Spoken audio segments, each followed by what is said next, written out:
Peterborough, Ontario sits on the traditional territory of the Mississauga Anishinaabe. Today, it's home to the Canadian Canoe Museum, the site of the Top Four's next team challenge. Walking into the Canoe Museum is nothing short of dazzling. Beautiful canoes suspended at different levels all throughout. I have no idea what's in store for us. When I first started my journey here, I almost dreaded walking into the kitchen, not feeling like I was good enough, but now I actually feel like whatever it is, I can do it. Today, we are at the beautiful Canadian Canoe Museum. And please welcome our guest, Joel White Duck Ringgit, an Algonquin Ojibwe chef who owns the restaurant Nishdish in Toronto. Ani, kwe, welcome everyone. In the past weeks, you have proven that you can work with ingredients from all over this globe. But today, we want you to get back to the soil on which we stand by creating a meal using ingredients indigenous to this land.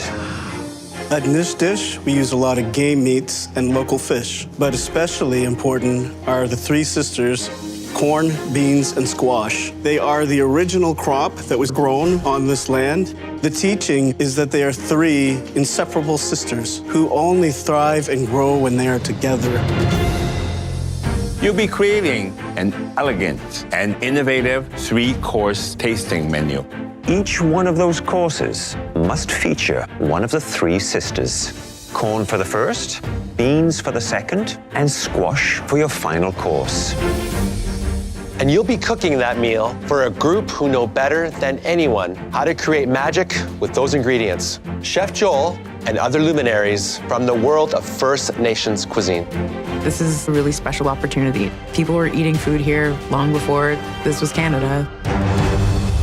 You'll have 2 hours and 15 minutes to plan and execute your three courses. And you'll have access to a satellite pantry featuring beautiful ingredients indigenous to this country. And that includes a very special gift Chef Joel has brought for you.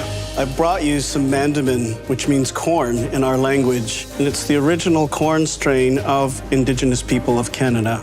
Chef Joel bringing the white corn is amazing. You know, it's an ingredient I've never had. It's super important to honor that ingredient and do it justice. Andre, you had the best dish in the last elimination challenge. So you get to choose your team member, which means you're actually choosing both teams. Oh, right. Come on up here and get your apron. Any advantage close to the finale of the competition is a huge, huge upside. Choose carefully, Andre, because the winning team today will earn an express ticket to the top three, while the other two cooks will battle it out in a pressure test for the final spot. So, Andre, who is it gonna be and why? I've never worked with this person before. She is so creative and I want to pick her brain. So I'm gonna have to go with Jennifer. Good luck. I feel mega excited to work with Andre. He is super creative, and I just feel like it's gonna be like an awesome mind meld. Chrissy, Josh, that means you're the blue team. Please come and get your apron. I feel like we're kind of the underdogs, Josh and I, but we can run with the big dogs. We can do this. Claudio, Alvin, and I will be eating with the guests and listening to their feedback. But in the end, the three of us will decide the winner based on creativity, taste, presentation, and how well you've honored the three sisters. Then Wamazik, good luck to all of you. Head to your kitchens because your time starts now! We'll start down the stairs. All right, let's get planning here. Okay, dude. Oh, look at this. This pantry's super inspiring, as well as the three sisters. There's a lot of wild berries, a lot of mushrooms, beans that are like this long that I've never even seen before. There's definitely an amazing variety of ingredients to use today. Take some corn. Okay, so I got these little guys. What worries me about the challenge is doing enough justice to these really special ingredients. Like, these are so delicate. Yeah. I think they'll be really yummy. I'm just going to do my best not to mess this up. Okay, ready to party? Yeah. Okay. Let's talk about the teams. I'm sure it came as no surprise that Andre chose Jennifer. We should start with a pemmican, like right out of the gate. We can pair that with some bison. Yes. Jennifer is very imaginative. Almost everything she's created has a story. I'll get started on the corn. And I'm always thinking of new ideas and new techniques. So I think we could create something very special. Okay, so let's do the corn chowder. I'll do a corn fritter with like a maple drizzle on the top, so that'll go on the side. If there's any home cook in season 6 that is the most improved, I think it is Chrissy. You good doing the soup, like getting the soup going basically? Okay. I think the judges have a really good idea of who I am as a cook. Yes. They love my flavors. However, today I am a little bit worried about plating. Oh, I know that it's not Josh's strong suit and it's not my strongest skill either. So Josh and I really have to step it up today. We're making a pemmican-inspired corn and bison. Pemmican was an Indigenous way of preserving food that you could take with you if you had to go out hunting for a very long time. It would be traditionally meat, dried berries, like nuts, often corn. So we're just really celebrating all of the ingredients that would have originally gone into something like that. Andre's gonna work on some bison later, and I'm working on the corn. Chef Joel has given us mandamin. It's a white corn, and I think tying it in with like the pemmican idea is really special. So I'm working on our dessert right away. So right out the gates, I start making a squash cake before I can start with the bison because I know that will take a while. It's all about time management. I need to get this cake done like yesterday. You got this, bud. I'm working on our corn chowder right now, so I'm getting as much corn as I can off of here. I am working on a corn fritter that's gonna go with our soup. I'm using corn flour, corn meal. It's gonna be amazing. In the last challenge, I almost went home. The end is so close. You know, we're down to 4 cooks now. It's definitely gonna be a tough game from here on out. 14 minutes. I'm just gonna take off enough for the first couple steaks. Yeah. Okay. I'm just kind of trying to set things up for Andre because I know he's working really hard on getting that cake done. How do you time this thing? I get the cake in the oven and start working on that meat. I have to make sure those steaks are perfectly cooked. And then I have to make a great pan sauce. Oh, beautiful. I've come a long way. Before this, I was working in the hospital doing my regular routine, and now I'm top 4 in MasterChef Canada. Being here is making me realize that cooking is where I should be. Okay, how are we doing? I'm good. I'm chopping the squash for dessert. Just gonna get a head start on it. Christy, how are you? I'm good. How are you, Chef? What are you making? We're gonna do a corn chowder, and we're gonna have little corn fritters that go with it with a little bit of a maple drizzle. So how are you gonna incorporate this beautiful white corn to your corn chowder? It's gonna be the main, like, chunky components of the corn in the soup. Have you ever had this corn before? I have not. It has that little note of smoke in it, which is really fascinating. Yeah, it almost tastes like a tortilla. So let me ask you, what is the dynamic like between yourself and Josh? We're just sharing ideas back and forth. We're checking in with each other. I think we both feel really good about what we're doing. You've got a lot to do. I'll leave you to it. Good luck. Thank you, Chef. I'll be the first to admit, I used to underestimate Josh. Give this a taste. Okay. Okay, he does the meat and potatoes, whatever. You get a hint of that smoke. You get a lot of corn. But he knows food. He's passionate. And he can cook. That tastes really good. Wow, it smells delicious. Okay, describe your first course. What are you doing? We're doing a pemmican-inspired bison and corn. Nice. Have you ever cooked bison before? Never, Chef. Okay, feel that. What's that telling you right now? Feel that, feel that. That's well done. What's that? That's rare. That's rare. Okay? So I gotta Pay be in the attention middle. to your food. Okay. Even cut a little piece, look inside of it, take a peek, and see what's happening. Thank you, Chef. Okay, good luck. How is it? Oh yeah, a little longer. Little longer. Yeah. There's 5 minutes left. I gotta put it back in the pan and start basting some more. Cutting it really close. The chefs from the world of First Nations cuisine have arrived to enjoy their 3-course tasting menu. Your panel this evening has many different Indigenous nations right at this table right here to talk about their food. Such a fantastic group of people, and I'm so honored to be here tonight with you. Thank you.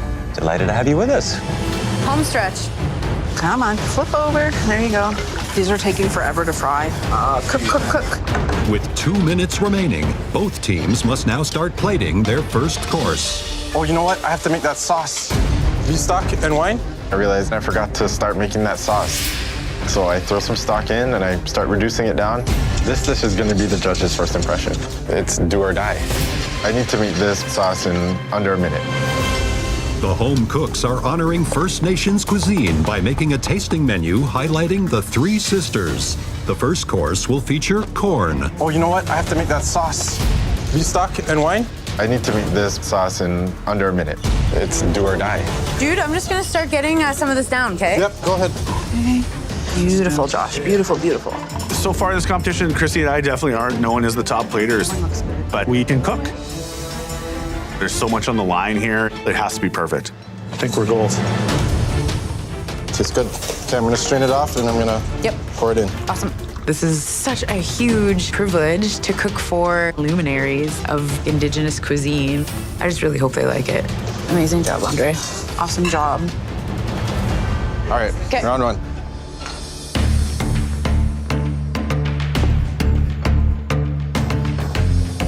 So what you have in front of you from the blue team is a corn chowder with smoked cheddar and corn fritter. And from the red team, a pemmican-inspired bison with corn. So please enjoy.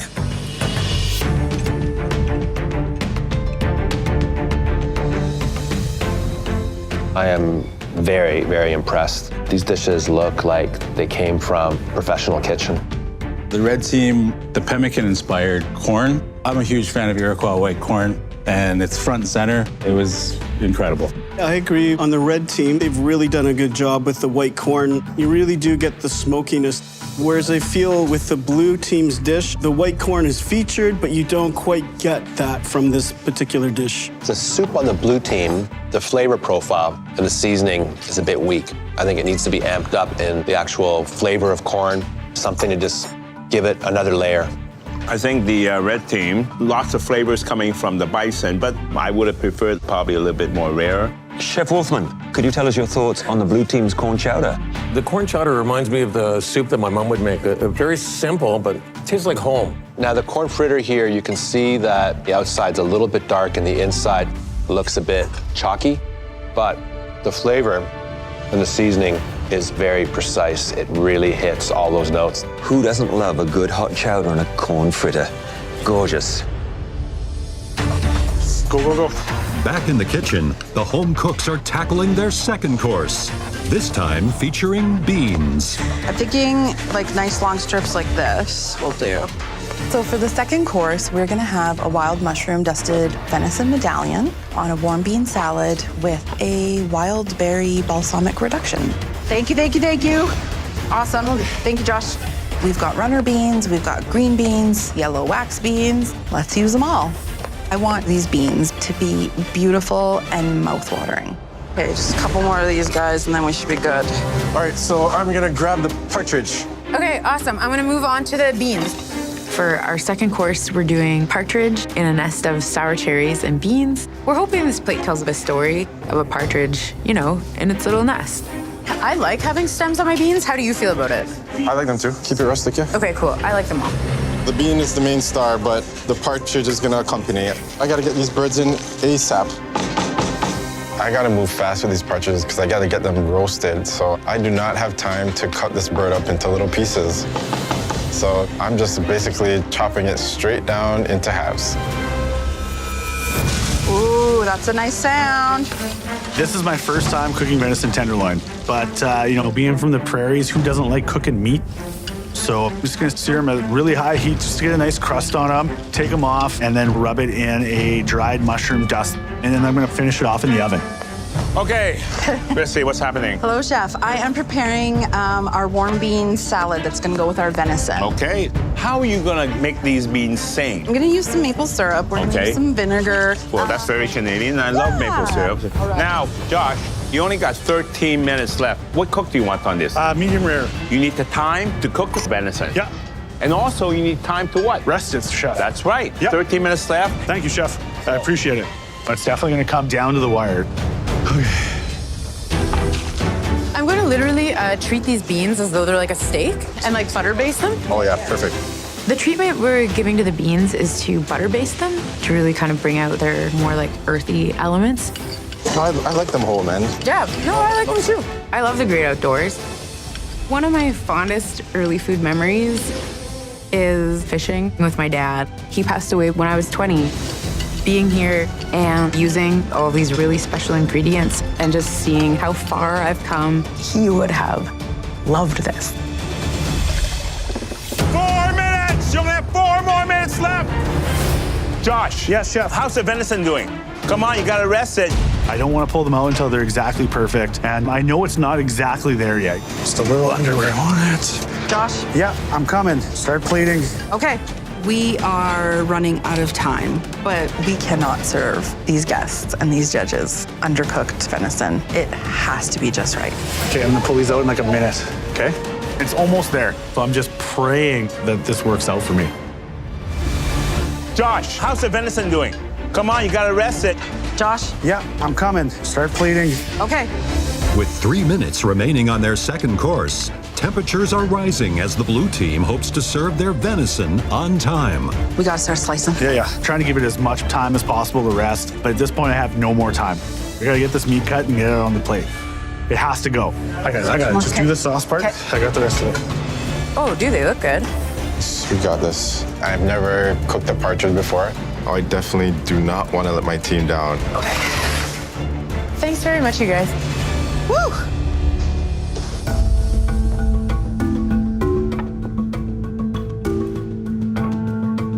So the second course from the red team is roasted partridge with sour cherry gastrique and a bean nest. From the blue team, we have venison medallions, 3-bean salad, and pickled cinnamon cap mushrooms. Let's dig in, shall we?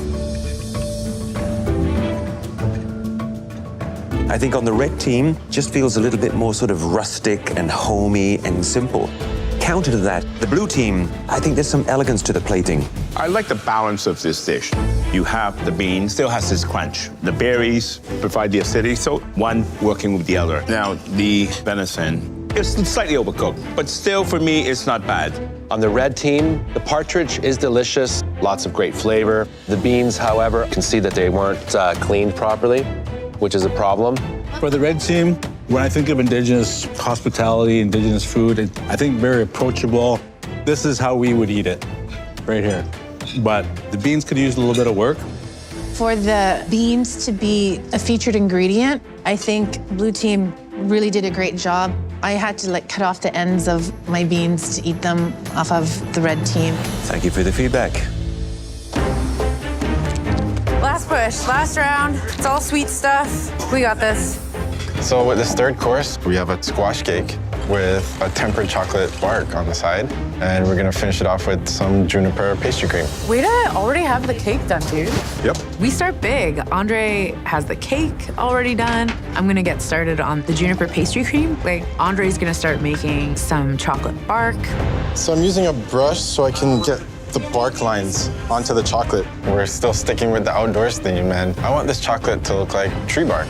This is the third and final course. Everything has to be perfect. We gotta get this cooled down quick. Oh, it's so pretty. Baking powder, baking powder. Where's the baking powder? The idea for this third course is to really celebrate the squash. So we're gonna do kind of like a play on a bread pudding using bannock. There's nothing better than a hot piece of bannock. Bannock is a quick bread that's very simple to make. It's pretty much flour, baking powder, and water. Ready for this? See how this goes. Bannock is perfectly done when it's nice and golden brown on the outside. Oh, that looks gorgeous, Josh. I'm responsible for squash, and more squash. So squash puree, caramelized butternut squash. Also a whipped cream with some birch syrup, cinnamon, and nutmeg. Yes, that's perfect. I want to eat this. I really want to eat this dessert. Oh my God. That is so good. Oh, this cake is nice. I'm gonna follow you with the pastry cream, okay? Perfect. I'm mega proud of us. We had such a joy of a time cooking together, and I think that really showed in our food and on the plates. I'm gonna follow you this way, okay? I'd be extremely devastated if we lose this one. Okay, so just over top, like that. Perfect. These are so nice, Josh. Oh my God. I feel like this challenge has been perfect to show that I can be delicate and plate well. And also that, hey, I deserve to be here and I'm a force to be reckoned with too. You thought these big hands would be using flowers, right? All right, thank you guys. Yes. Good job, guys. Good luck tomorrow on the pressure test, red team. Boom, mic drop. I'm out.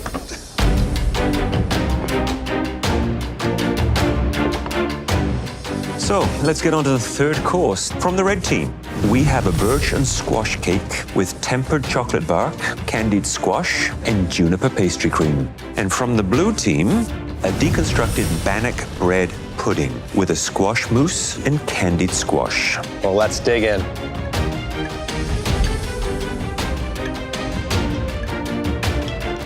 What I first of all notice is the plating styles have flipped. The red team has gone with a more sophisticated plating, whereas I felt their bean course was much more rustic. On the blue team, plating is much more sort of homey and simple. Visually, these are probably my favorite plates. The blue team's plate, the squash in the puree, you can taste it. Candy squash, also a nice touch. I love the texture from the bannock. I just love the complexity. The red team, at first I thought, gee, the cake might look a little on the dry side, but oh no, it was beautiful and moist. The flavors of this slightly bitterness from the chocolate was just absolutely wonderful. I agree. I like the chocolate with the squash, something I never really thought would go. I'm really liking this. Chef Mandy, what are your comments on the third course? I don't know which one I like better. They did a good job on both of them. You know, you're all our guests today, and I'm very proud. I think that they have really risen to a new level in the kitchen tonight, and you can see it with these two desserts, both extraordinary. I think we can all agree that was a terrific meal. Now let me introduce you to the talented home cooks who made it.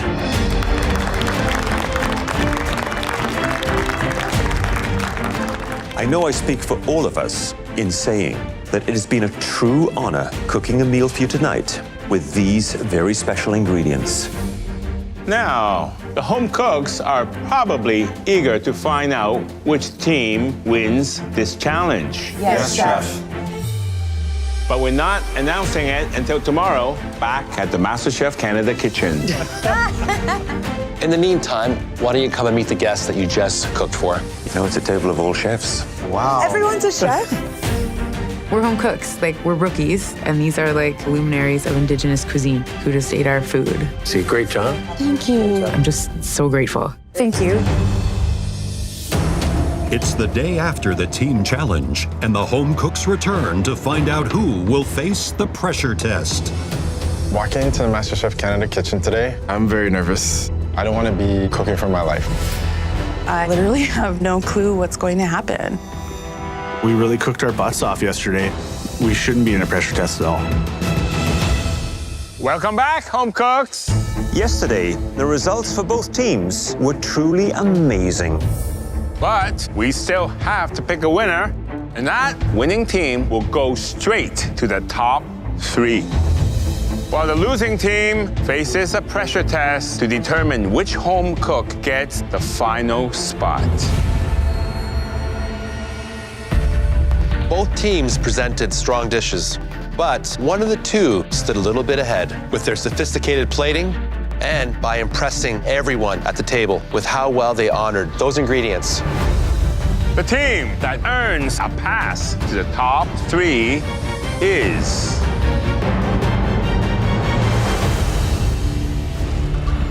The team that earns a pass to the top 3 is...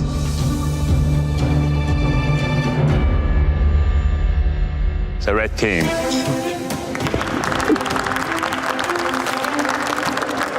We just put so much care into that meal. I'm just so grateful that they liked what we did. Andre and Jennifer, head up to the gallery. Thank you. Good job, guys. I feel extremely grateful to make it this far, and we're automatically top 3. Oh my gosh. Chrissy and Josh, you will be on opposite sides in the most challenging pressure test of the season. Now, please put on your black aprons. I hate putting the black apron on. Good luck. Thank you, chef. Josh, also good luck. Thank you, chef. It's a 50-50 chance. It just takes one mistake and you're the one going home. Someone's dream is ending today. Definitely makes the hair on the back of your neck stand up because it potentially might be you. This next replication challenge will require precision and a delicate hand. Today, you'll be making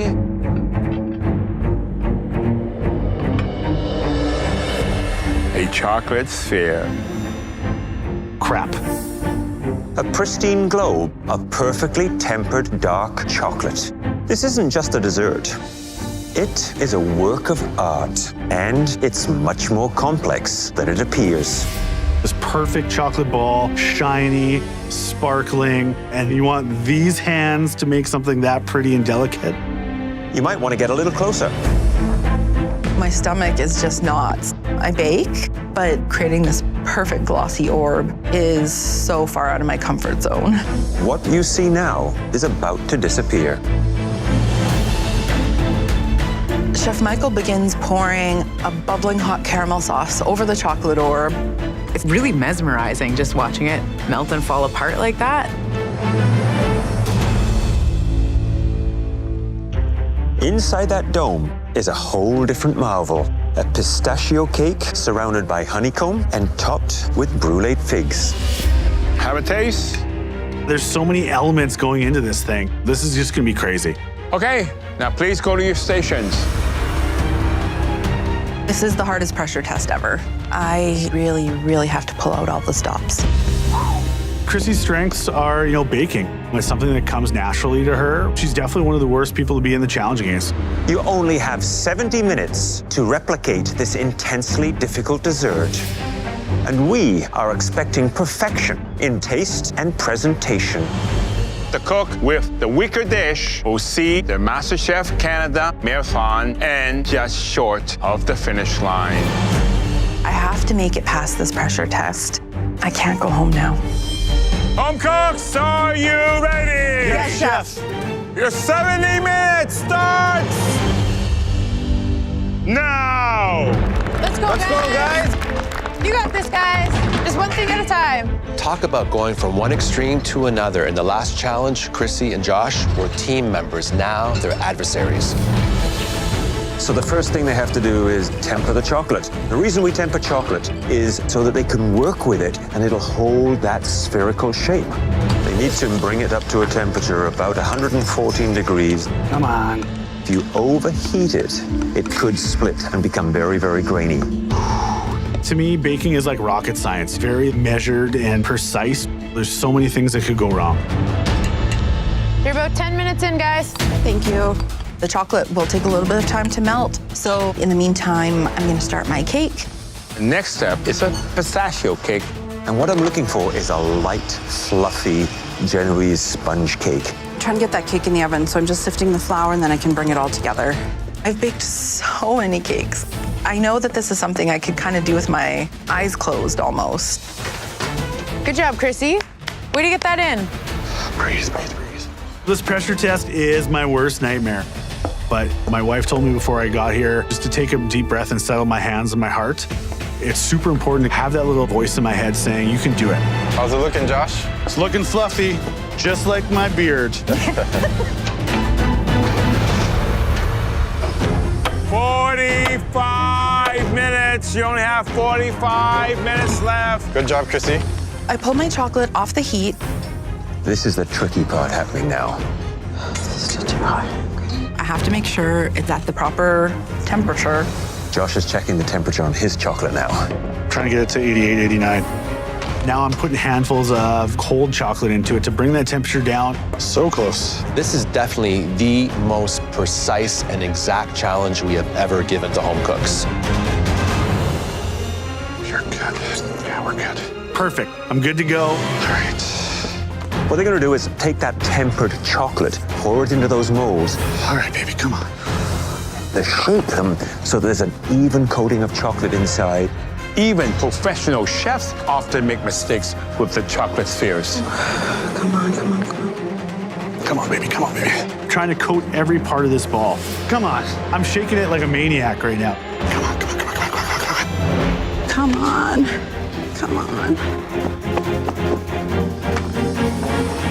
It's good? Finally, I get it to a point where I like it. I sprint to the kitchen, put it in the fridge to cool off. Josh has finished his sphere. Let's go, Josh. Way to move, bud. 35 minutes. You're halfway through this challenge.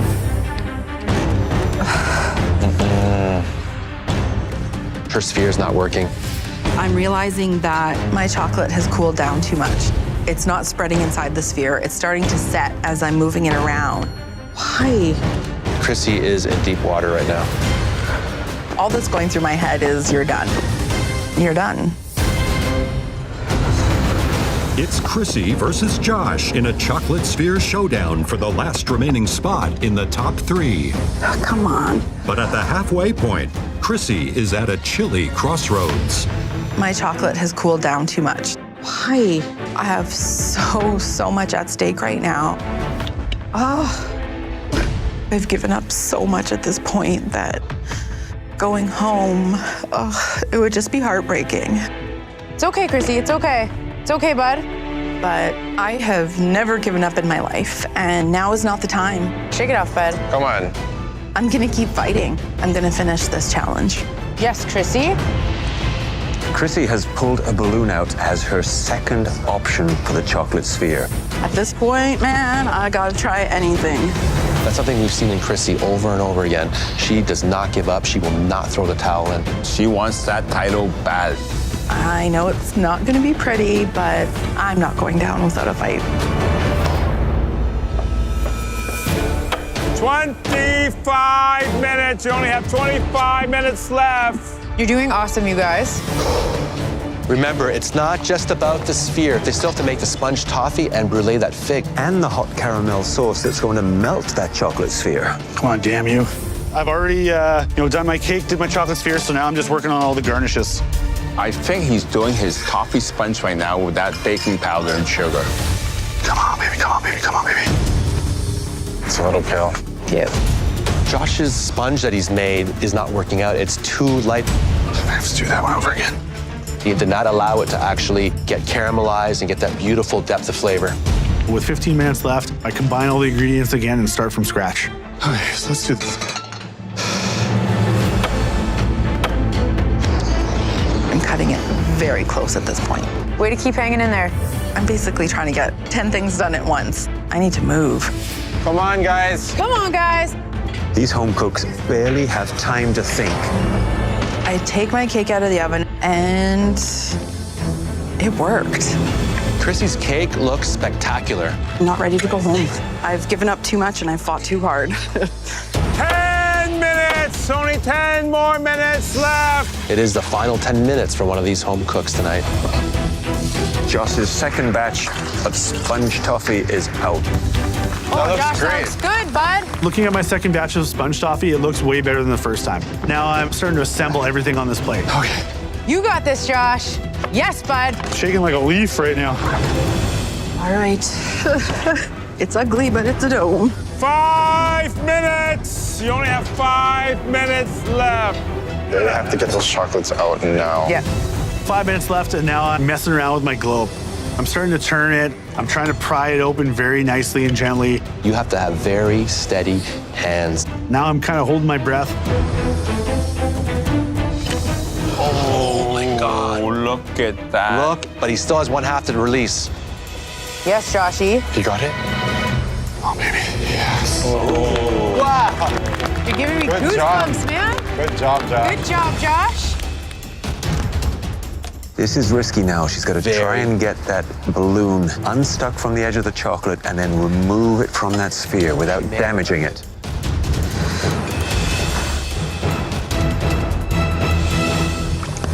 There you go. Awesome, Chrissy. Let's go, Chrissy. I made a hole. There you go, Chrissy.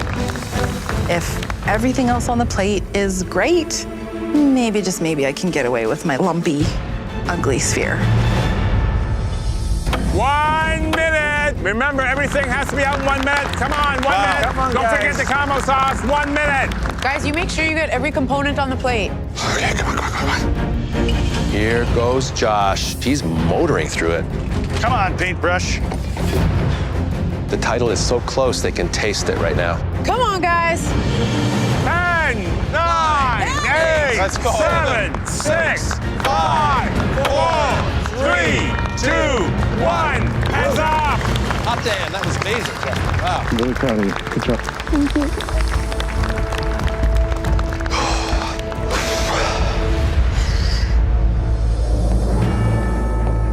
Hi there, Josh. Chef, That was an amazing challenge to watch. How did you feel when you finally had those molds release from the chocolate? definitely happy that it came out in one piece. Well, the tempering of the chocolate, I think, was pretty decent because it has that nice, lustrous shine to it. Now, the moment of truth. This dessert needs to reveal what lies beneath it. It has to be that perfect thickness in order for that magic to happen. Yes. Right on cue. A real showpiece. I want to try a little of that sponge toffee.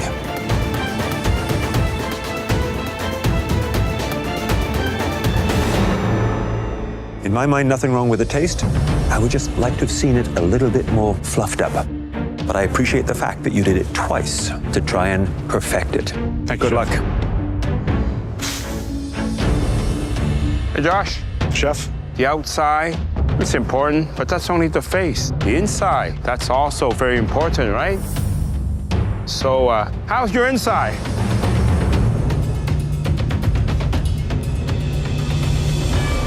The cake, just a little bit dry. But I love figs. You did a great job cooking them.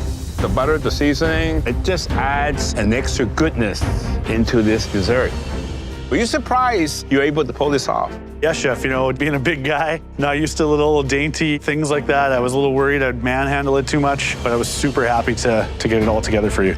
Well, very nicely done. Thanks, Chef.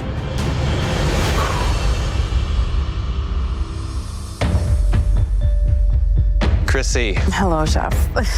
you wear your emotions on your sleeve. I can see it. A little bit.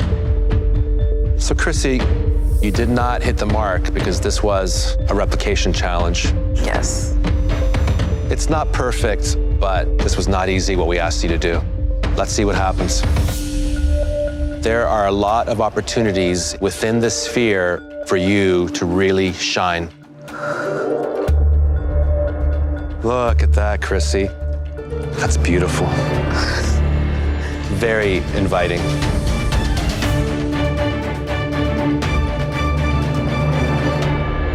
That cake is perfection. It is perfectly made. You hit all of those notes. Beautiful. Hi there, Chrissy. Hello, Chef. Obviously, the chocolate dome, you got it done, not without its flaws. Yeah. The tempering wasn't quite right, but you never gave up. Nope. Let's try the sponge toffee.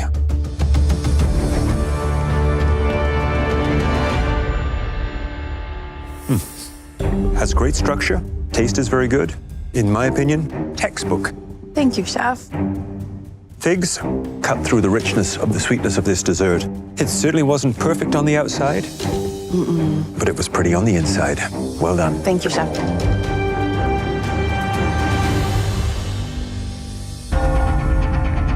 Oh, what a challenge. The decision is tough. I know I didn't replicate properly, but the other elements, they might be my saving grace. We really have to consider the dessert as a whole.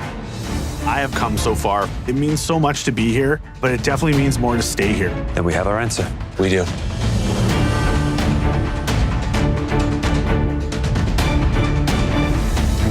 We gave you your toughest challenge yet. And the chocolate spheres that you delivered were extremely impressive. But there can only be one winner. And tonight, one home cook earned that win by overcoming their own doubts and mastering a dish miles out of their comfort zone. And that home cook is...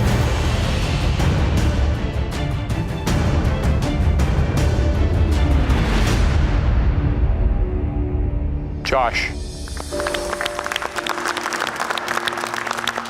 Yeah, Josh.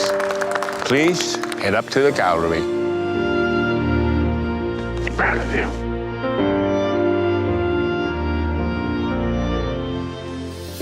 We started with thousands of people, then it was down to 18, and then it was down to 12. Now it's just 3.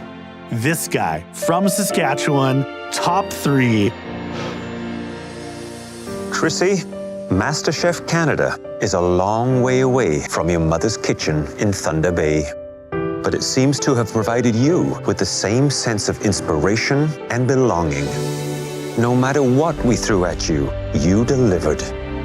The kitchen is clearly where you belong, and we can't wait to see what you'll do next. Now come on up here and say goodbye. I made it to the top 4. Chrissy. It still seems like a dream. I've done things I never thought I could do. It's amazing. Thank you so much. I've worked with ingredients I've never seen or heard of. First time you made it, eh? Yes, I don't believe you. You got the taste spot on. I've met people I never would have met. And I've learned a lot about myself. Hugs, big sweaty hugs. Chrissy, before you leave, who up there is going to be Canada's next Master Chef? I'm gonna say Andre. He's the quiet one, you know? You gotta watch out for him. No pressure. Chrissy, thank you. Please leave your apron at your station. Thank you. Good job, Chrissy.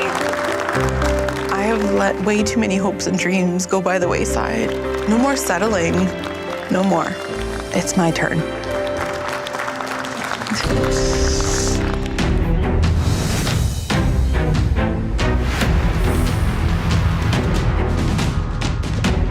Semifinals. 2 more people that I have to beat to get to that #1 spot.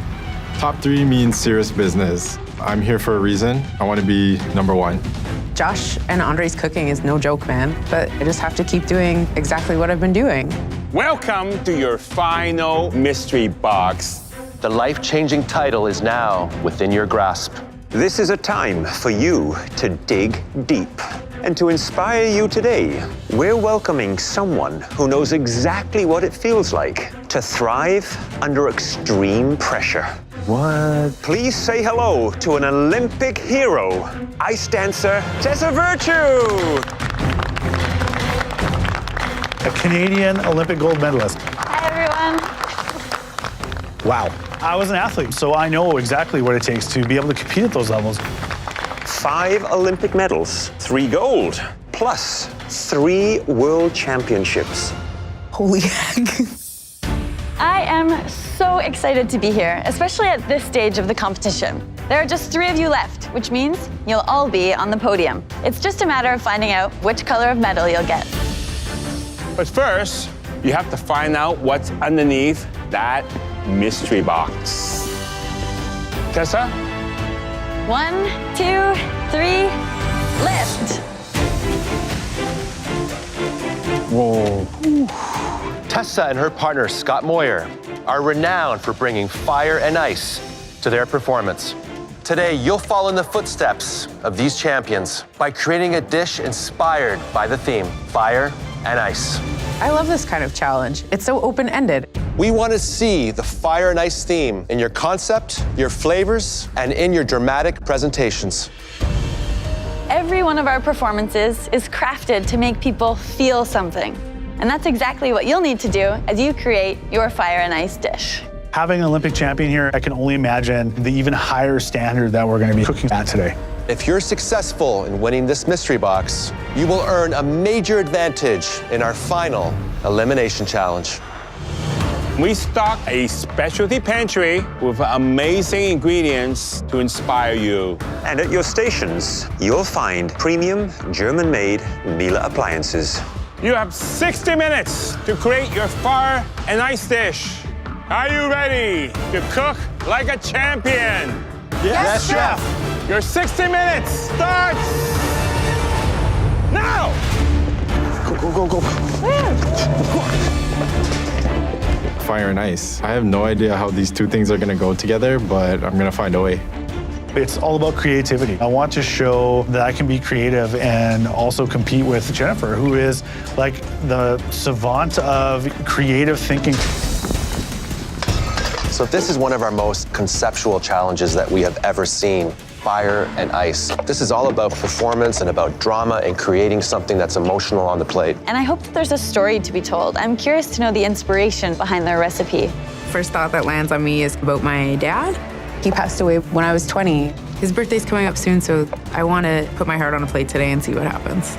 Every birthday, my dad would make bacon-wrapped scallops. So I'm gonna try and recreate like some of those tastes and smells and hopefully feeling as well. I would be very excited to have this challenge as a chef. What would you do, Alvin? Fire, obviously something spicy. In terms of ice, a nice ceviche. You know, the inspiration of fire could be about flambeing. The ice side, it could be an interesting ice cream or a cold dressing. I would actually draw my inspiration from China. They already work with a lot of fire. I would probably make some type of lobster dish, and I would incorporate lychee snow made with liquid nitrogen. I was thinking I was going to do the same thing, but I'm just grateful I'm on this side of the table. I'm totally into this challenge. You know, fire and ice, I feel like it's right up my alley. It gets real cold in Regina, and then me loving meat and barbecues, it's like a match made in heaven. I'm gonna make a duck. I'm gonna smoke it for my fire aspect. I have a nice surprise. It's a smoking puck that's gonna kind of cover my dish in smoke. And also making wild rice cabbage rolls with a walnut and thyme cream sauce. Look at Andre. He's using a cake cooling rack on top of a gas burner. That's creativity. Today I am making a Japanese-inspired grilled platter. I'm incorporating fire by making a fire pit next to my plate. I love the smokiness of cooking over a fire. I'm making beef ribeye, red miso sauce, a cauliflower sesame oil puree, and a ponzu marinated charred eggplant.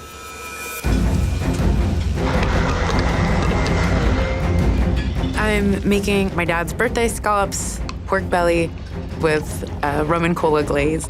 It wouldn't be my dad's birthday if he didn't have a rum and cola in hand. For the fire element, I have a smoked pork fat and maple birthday candle. I really wanted to create that smell of like bacony fat hitting the grill, but it also melts away into extra sauce on your plate to dip stuff in. Tessa is an Olympic athlete, and she's always putting on a great show, so I have to pull out all the tricks. Andre. Hi, Chef. We have Tessa, 3 times world champion, 3 gold medal. Are you inspired? Oh, I'm very inspired today, Andre. Chef. Hi, how are you? So nice to meet you. Nice to meet you too. So what are you gonna do for your fire? I'm putting everything on the grill. I love my wife, and she's always taking me to Japanese grill houses, so I thought I'd honor her today. I've been admiring what's happening over here, but can I ask where you're finding the inspiration for the ice component? The ice component, let's just say it's gonna be a big bang. You're keeping a lot of this under wraps. Yes. I'm very intrigued. I can't wait to show you guys. Best of luck. Thank you. My surprise big bag ice element is dipping shiso leaves into liquid nitrogen. Shiso. My plate is gonna be extremely creative. Josh, how are you? Chef, how are you? How does it feel to have a world champion here? Amazing. Being a former athlete, having someone with such class and elegance in front of you. I was talking about you, by the way. Just being able to compete at such a high level, I'm in awe about it. Thank you. What are you doing for the fire element of this challenge? I'm gonna smoke my duck. I'm gonna have a little element on my plate as well, so it's a sweet little smoke show on my plate. Sweet little smoke show. Yeah. I like that. Have you ever cooked a duck breast before? Never. You want to render that fat down. Thank you. What about the ice? I'm going to do a little ice cup for my vinaigrette that you're gonna have to smash, and it's gonna leak into the salad. I'm intrigued, but I'm also a little bit concerned. That's gonna take some time to produce. I'm definitely up to the task today. You are, I can tell. You're in the zone. Good Go luck. get them. Thank you very much. With so many elements that need so many steps to finish, it's gonna be difficult if I get off track. 15 minutes! You only have 15 minutes left. Look at that. Jennifer has got liquid nitrogen in her station. For the ice elements, I'm making dulse ice cream pearls with liquid nitrogen.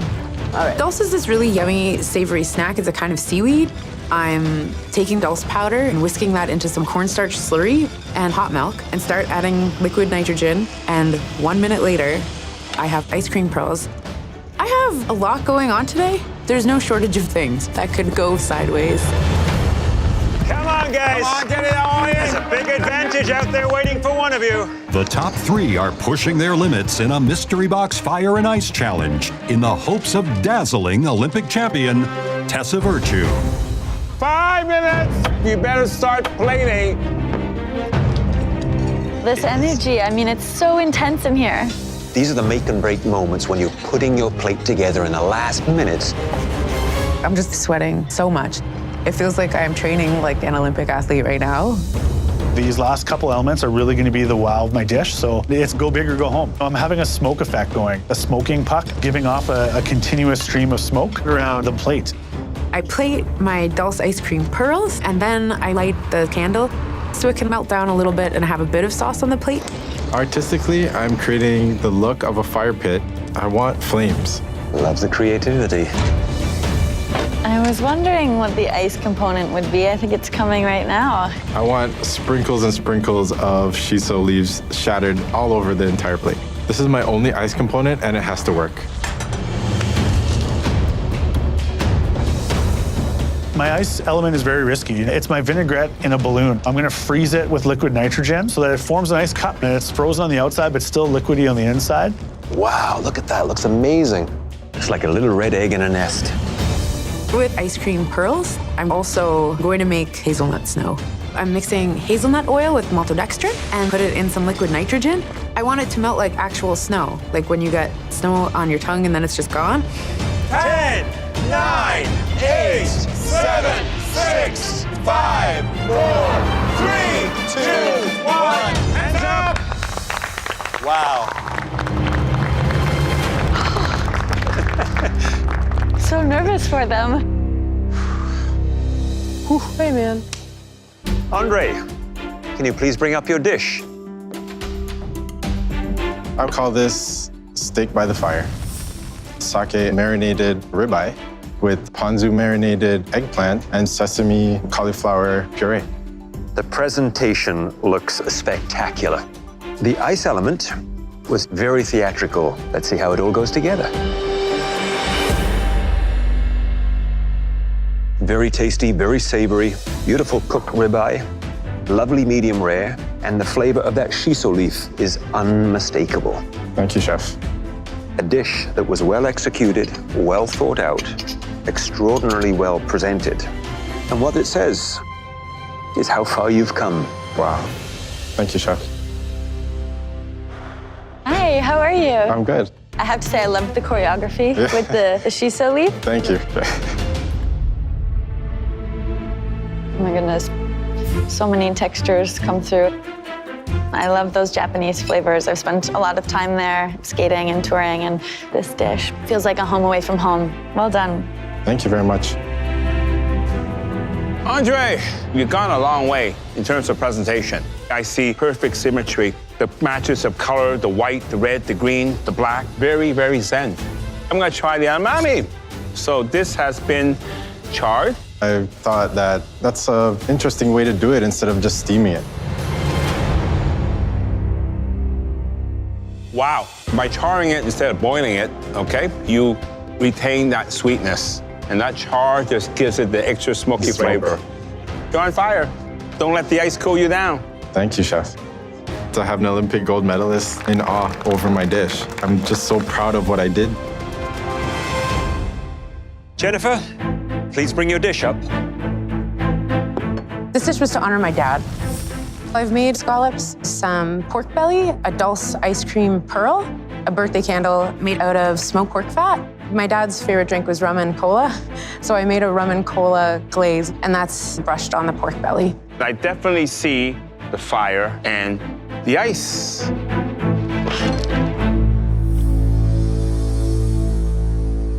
I got that warm feeling, that sweetness coming from that scallop. Complements the pork belly perfectly. This sense of togetherness, of flavors from the earth, flavors from the sea, flavors coming together. Well, did your dad know that you're a great cook?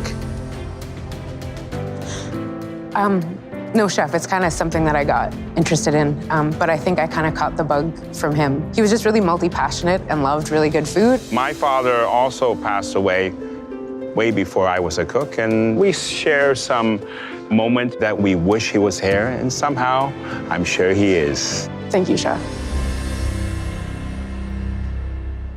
I almost don't want to dive in because it's so beautiful. No, please, wreck it. Just go. Okay.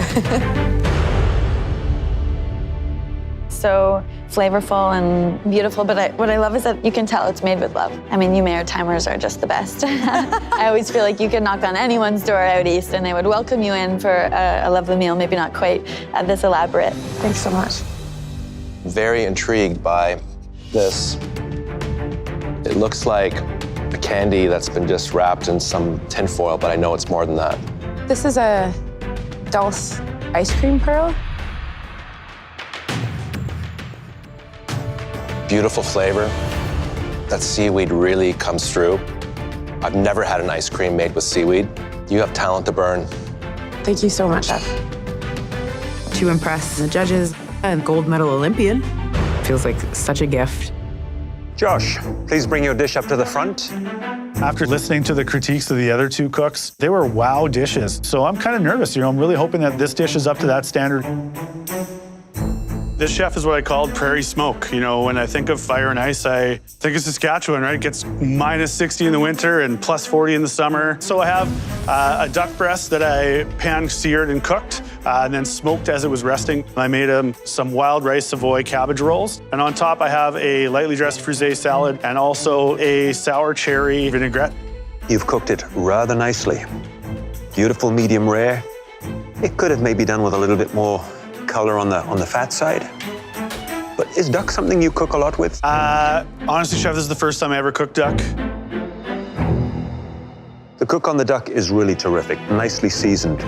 That accompanied with that cherry sauce that has a little bit of a sweet and sour edge. Great idea, great concept. And the aromas of that smoke, it's campfire, it's cooking over an open hearth, it's soulful. Josh, well done. This presentation, it's so layered and colorful, and it felt like an ambitious plan. I admire that risk because at this point in the competition, you just can't play it safe.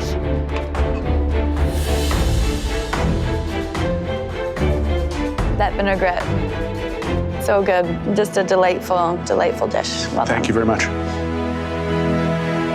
Josh, I did not expect this from you. It's incredibly creative.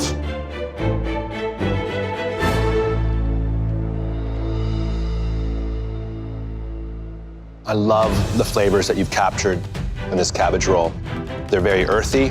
You can see you have a real respect for tradition, but you also took a risk. You added wild rice to it, the walnut cream. Perfectly executed. Home run. Thanks, Chef. I really think this one hit the mark of everything. It was creative and innovative, and Tessa Virtue tasting it and her also saying how good it tastes, it just makes you feel great inside.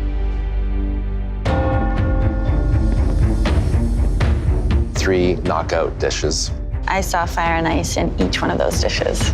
Today's already such a treasure that winning would be cool, but this day is gonna go down as a win no matter what. Each of those home cooks showed so many different techniques on each of their dishes. The creativity was astounding. Any advantage in this kitchen is a huge, huge play, but this is the semifinals right now. Down to the last three. I want this so bad. I'm top 3, but the goal is to be number 1. It's the last mystery box. I gotta win it. Home cooks, we are amazed at how creatively each of you interpret this theme. But there can only be one winner. The home cook with the best dish tonight is Andre. Congratulations. I think it's great that I finally won a mystery box by myself. Tessa, it's been an absolute delight having you join us. Thank you so much for having me. I'm leaving feeling more inspired than ever. Best of luck. Having Tessa here was so rad. Such a huge honor to cook for her. Andre, follow us. Any advantage in this competition is super helpful, but having one in the top 3 is just perfect. Andre, The bad news is there is no fast track to the finale. The good news is you get to cook with one of the finest ingredients this country produces. Luxury Canadian cheese. Oh crap, I'm lactose intolerant, so I don't cook with cheese. I can't eat the cheese. What am I gonna do? Inside these boxes are 3 of Canada's most unique cheeses, and each home cook will use one of them to create a 3-course tasting menu. 1 luxury cheese, 3 distinct ways. The first option is a personal favorite. Grey Owl ash-ripened goat cheese. This little gem from Quebec is silky smooth, and its tangy sweet flavor lingers delightfully on your palate. For my choice, an Avonlea cloth-bound cheddar from Prince Edward Island. The province's iron-rich red soil and sea air are reflected in this cheddar's savory flavors. I am partial to a cheese that comes all the way from British Columbia. Tiger blue cheese. Sharp, salty, with a powerful bite to it. Wow. Andre, because you won the final mystery box, you get to assign a cheese to your competitors. Okay. Which cheese do you want to cook with? Judges, I choose the goat cheese. I choose the goat cheese because I think it pairs well with fruits and vegetables, and I'm more familiar with the texture. Now, Andre, how do you plan to assign the final 2 cheeses? I gotta get these guys out of here, so I'm going to try to throw some curveballs today.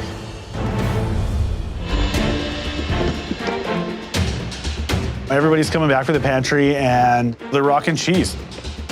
Maybe we're just doing a cheese tasting. Oh my God. As you can see, Andre will be cooking alongside you in this challenge. But as part of his advantage, he assigned both of you a luxury Canadian cheese. Strategy is very important. I don't want to give them something they're comfortable with. Josh is getting the blue cheese because it's so strong. I think he'll have a difficult time pairing things with it.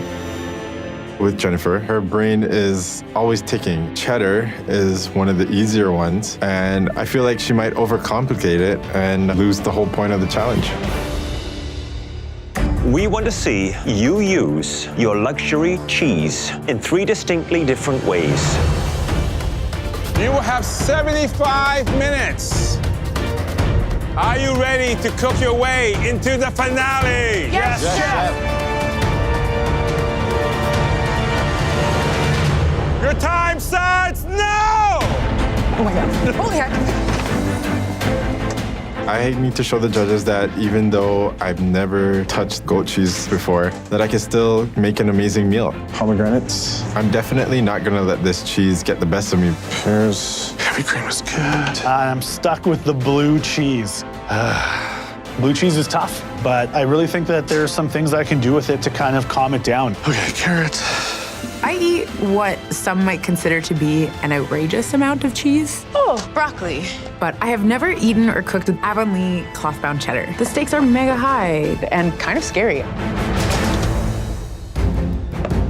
We're asking these home cooks to come up with 3 preparations of 1 cheese. That is not easy. You really have to understand all the flavor profiles within that cheese. Making 1 dish with blue cheese, incredibly hard. Making 3, it's like climbing a mountain. And it's interesting with cheese, like wine, it picks up the flavors of the region from which it is made. This cheese is unreal. Avonlea cheese is wrapped and then aged in the ground in PEI, so the minerals from the soil actually work their way in there. It smells like potatoes and also tastes like potatoes. For the first dish, I was thinking kind of like chips and dip. That's what the potatoes made me think of. So I'm making gougères. Gougères are like a savory cream puff. And then I have an idea, like broccoli and cheese, man. It's like so classic. So crispy cheddar and broccoli. And then I'm just gonna finish it off with a tarte tatin. So to make a tarte tatin, you put apples into a good hot cast iron pan with butter and sugar and let them caramelize. Then the pastry crust goes on top and then into the oven for it to finish off baking. Oh, right.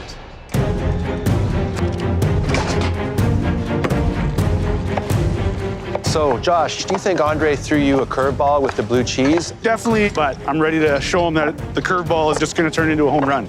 Tell me, what are you making? I'm doing kind of a riff on the blue cheese dip that you would get for buffalo chicken wings. You know, that celery blue cheese kind of flavor. I'm gonna turn that into a soup today. Blue cheese soup? Yeah. And then second, I'm gonna do a butternut squash and blue cheese ravioli. And then for dessert, I'm going all out with a blue cheese cheesecake with a honey fig and ginger compo. I'll be honest, I'm a little bit concerned that you right now are biting off a little more than you can chew. I'll show you, chef. You know, I'm definitely the hardest worker in the room. Good luck. Lots of time, tons of time.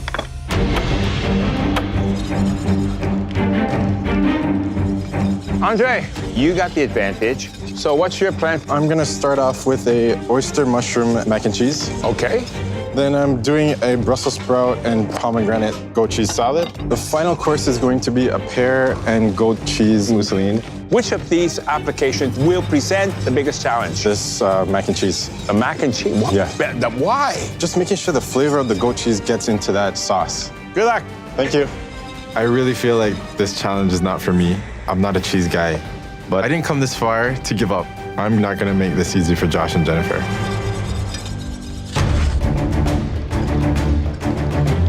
For the broccoli and cheese, I've put in butter, breadcrumbs, and a whole bunch of the cheddar. And on top of that, I layer the broccolini.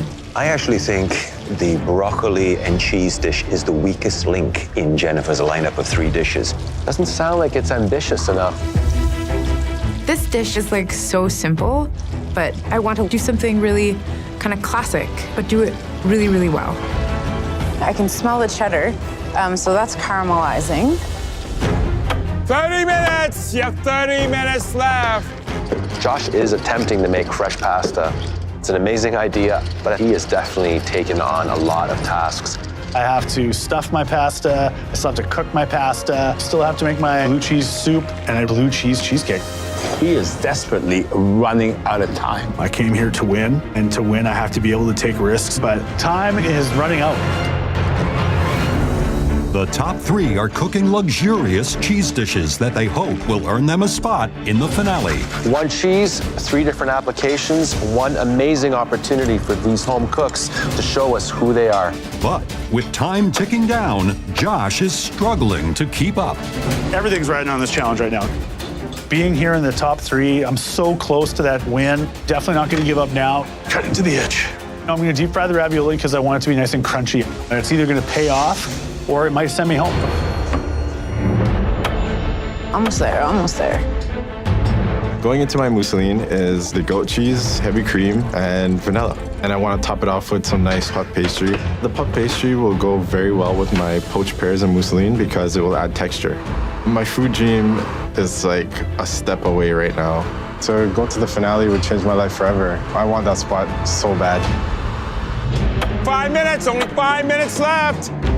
For the tarte tatin, I've added a bit of cheddar to my crust. It has like a nice brown on it. I feel hopeful. Getting the tartine out of the mold can be quite tricky. That caramel is so thick, it can quite easily stick to the pan. When I've made tarte tatin at home, I've never had like a perfect execution. Feels promising. Jennifer is just about to flip her tarte tatin. It's the moment of truth right here. Ooh, okay. Oh, some of the apples are actually sticking to the bottom of her pan. I just want to fix this as fast as I can. 1 minute, you have 1 more minute. Get going, get going. Josh hasn't even started plating. This is gonna be so close. What am I missing? Come on, let's go, let's go. Holy heck. That's good, that's good. 10, 9, 8, 7, 6, 5, 4, 3, 2, 1. Hands up. Wow. I'm disappointed. The puff pastry did not end up on my dessert. I completely ran out of time. Home cooks, that was impressive. Let's see how you did. Jennifer, can you please bring up your dish to the front? I know it's not up to me, but it sure would be cool if this were awesome enough to get me to the finale. I've made cheddar gougères, and I've made a crispy cheddar broccoli with some bacon, and a tarte tatin with a cheddar pastry. Jennifer, you love cheese, don't you? That is true, chef. I like the concept. You took simple things and you added cheese to it. And this is a take, I guess, on cheese and broccoli, right? Yes, chef.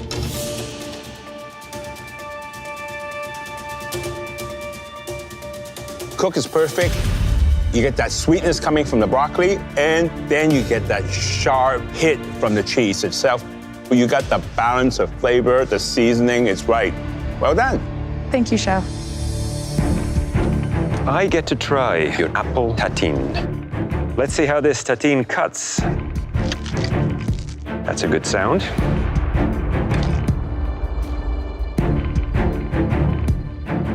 What I see is a nice light golden color on that pastry.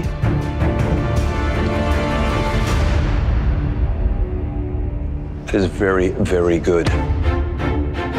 That apple has become so molten and soft, and there's enough of that savory cheese element that adds just a touch of saltiness to it. This is an excellent rendition of a classic French tatine. Thank you, chef. So tell me about these gougères. I was trying to capture some of that potato-y flavor near the rind, so it's in the batter, and then I think chips are always best with dip, so it's just some spicy honey and some grapes and pine nuts.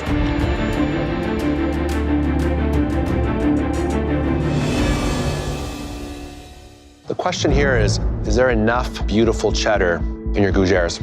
What do you think? I think so, chef. I'm not too sure you really nailed it. Okay. The question here is there enough of that beautiful cheddar in your gougères? I think so, chef. I'm not too sure you really nailed it. But technically, these are very textbook. They're airy, they're light. Mm-hmm. I just want more of that cheese. Okay.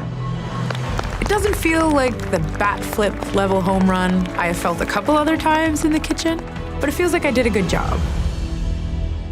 Andre, please bring your dish to the front. Everything is riding on this one dish right now. My place in the competition and my ticket to the finale. You had the advantage, the cheese, which you don't usually cook with. Not working with cheese at all is a big disadvantage, but I just hope that I created something that could beat both of them. I started off with Brussels sprouts and pomegranate vinaigrette over a bed of fluffed goat cheese, oyster mushroom mac and cheese with truffle oil, and goat cheese mousseline with pine nuts and poached pears. I can't resist having a macaroni and cheese. I'm gonna take a really big bite. That's very nice. First, the pasta cooked to perfection, okay, al dente. And that Grey Owl, it's a very, very mild cheese. But this seasoning, perfect. Wow, thank you. I am going to tuck into those Brussels sprouts. Let's see how this combination works. Your Brussels sprouts could have done with a little bit more charring in the pan. Okay. Other than that, this is a knockout little dish. Seriously? It has flavor from the bitter notes that you get with the Brussels sprouts, but then the creaminess of that gorgeous ash-aged goat cheese just sort of wraps around that Brussels sprout and says, I love you. Thank you, chef. I'm gonna try the poached pear. What did you poach it in? I poached it in honey. Is this what you envisioned? No, I actually wanted some crumble. Well, how come that didn't make it onto the plate? Time. Time. Yep. Time escaped. First time has really hit me.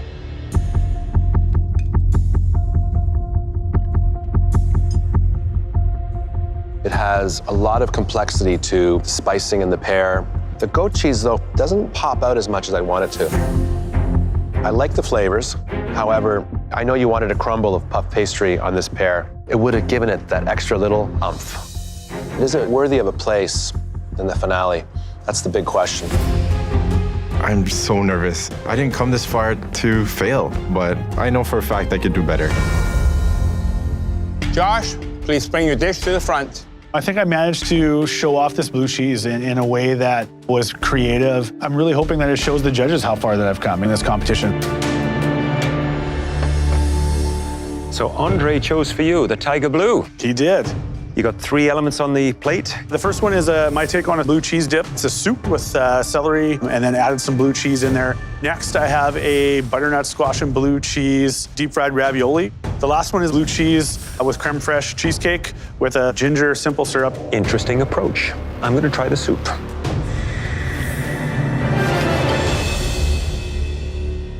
The soup, you say, is a celery base, which is a challenging ingredient to make a soup from. Just because there's a lot of water content to it, I find the thickness of the soup to be on the thinner side. I think you could have sweated down some onions, added more of the celery, and then blitzed everything just to give it some viscosity, some thickness. Although the cheese has a really nice note. There's no doubt there's blue cheese in there. Josh, thank you. Okay. Walk me through how you made this ravioli. The filling is a roasted butternut squash, nutmeg, and a little blue cheese. And then I deep fried it, drizzled it with honey, and a yogurt and blue cheese sage cream underneath. I like the flavors inside the ravioli. A little more of that blue cheese inside would have helped it to really pop and honor the tiger blue, which was what this challenge was all about. However, I was very concerned when I saw that you were trying to pull off a soup, a ravioli, and a cheesecake. So I really give you props for pulling this off. You made a cheesecake many times, right? I've only made one no-bake one at home. I've definitely never made a blue cheese cheesecake for sure. Okay. You got a nice crust here. It's not too thick. It's very uniform. Can't wait to sink my teeth into this.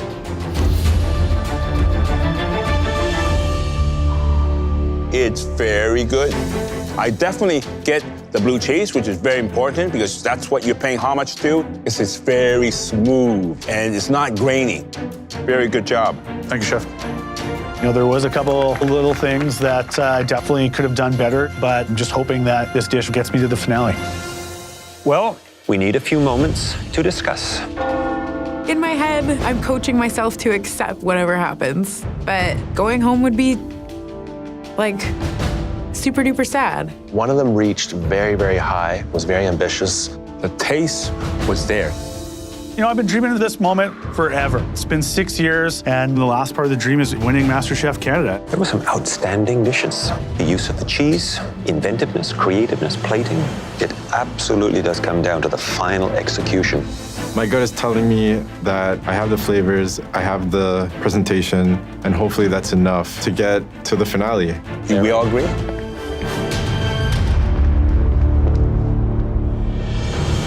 Interpreting one ingredient 3 different ways is a tremendous challenge, and each one of you rose to it. But one home cook told a more cohesive story in terms of flavor, technique, and presentation. And that home cook who has earned a place in the MasterChef Canada finale is...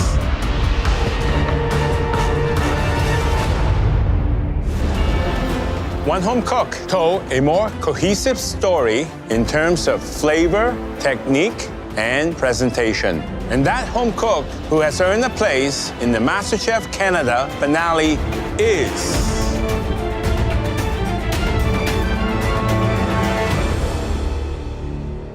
Jennifer.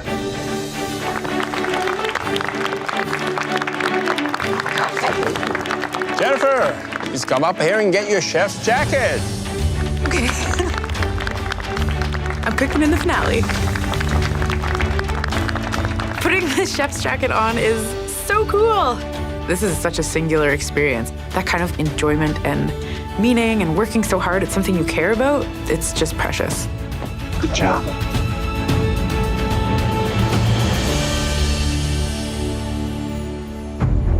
Now, Andre and Josh, there were many wonderful elements on both your plates tonight, but there were also slight missteps.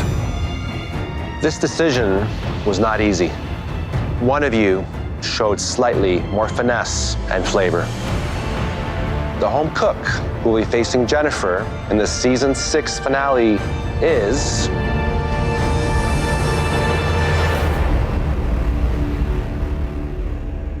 Andre.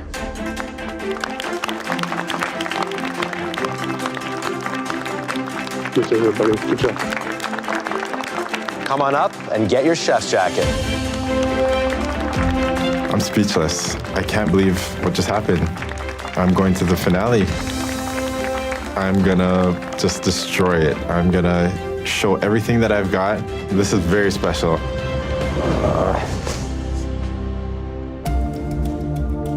Josh, you are the definition of perseverance. And you definitely showed that applying for this competition 6 times. And boy, are we glad that you did. You proved again and again that you deserved to be here. And I also know the entire province of Saskatchewan is bursting with pride.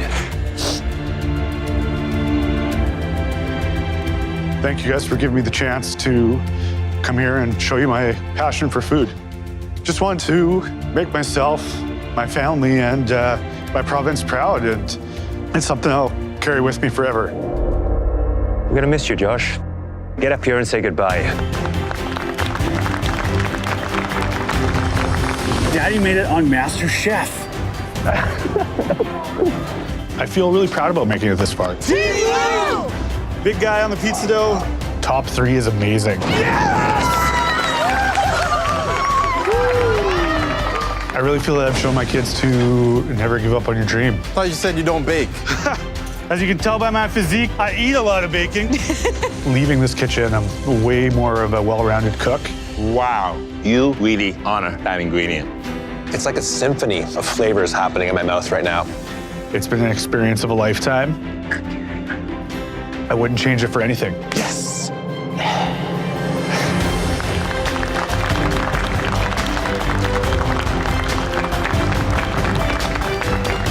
It's just been an amazing experience.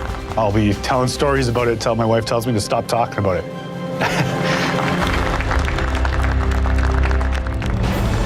Here it comes.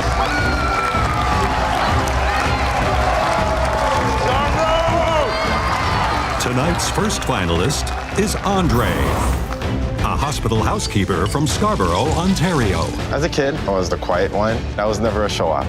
But now I feel like I'm coming out of my shell. I want all of them nice and brown like that. Okay. He entered the MasterChef Canada kitchen with his heart firmly focused on family. For me to live my best life, I would need to open a catering company with my dad. And this connection to his Jamaican roots inspired every dish he created. I'm making something that my Auntie Joan showed me, jerk pork and coleslaw. I would expect no different than a great jerk spice from you, Andre. He displayed technical skill. This is restaurant quality. Wow. Team spirit. 1, 2, 3, yeah! Blue team! Let's go, let's go. And the determination to succeed. It's a knockout. It tells me that you want to be here. I really do, Chef. And after a slow start, he racked up the wins. Andre! Andre. Andre, congratulations. Wow. Really delicious. You really understand how all these flavors play with each other. It's one of the best dishes we've seen this season. Oh, wow. Now he's heading into the finale, determined to hit even greater heights. I'm bringing elegance, flavor, and combinations that the judges have never seen. I can't wait to get out there. But Andre has some serious competition. The second finalist is Jennifer, a government policy analyst from Kingston, Nova Scotia, who came into this competition brimming with ideas. There's this backlog of expression that needs to come out. And MasterChef Canada provided the perfect canvas for her creativity. The inspiration Is a walk through the forest. The direction I'm going in is a night at the Christmas market. I dream up stuff like this for fun at home all the time. Again and again, she dazzled the judges with her innovative concepts and flavors. This might be the first fish I've eaten where I like the scales. The plating is genius. You have a great culinary mind. Wow, this is like Christmas in a spoon. Thank you so much, Chef. Her whimsical approach brought her great success. Jennifer. Jennifer. Jennifer, Congratulations. And with her boundless energy, she embraced each and every opportunity with open arms. In Asia, the honor guest gets to sink their teeth in the eyeball. Thank you very much, Chef. And now, she's ready to bring her unique energy and vision to the finale. I feel ready to break things open and just see how hard I can push, how big I can create, and how weird it can get.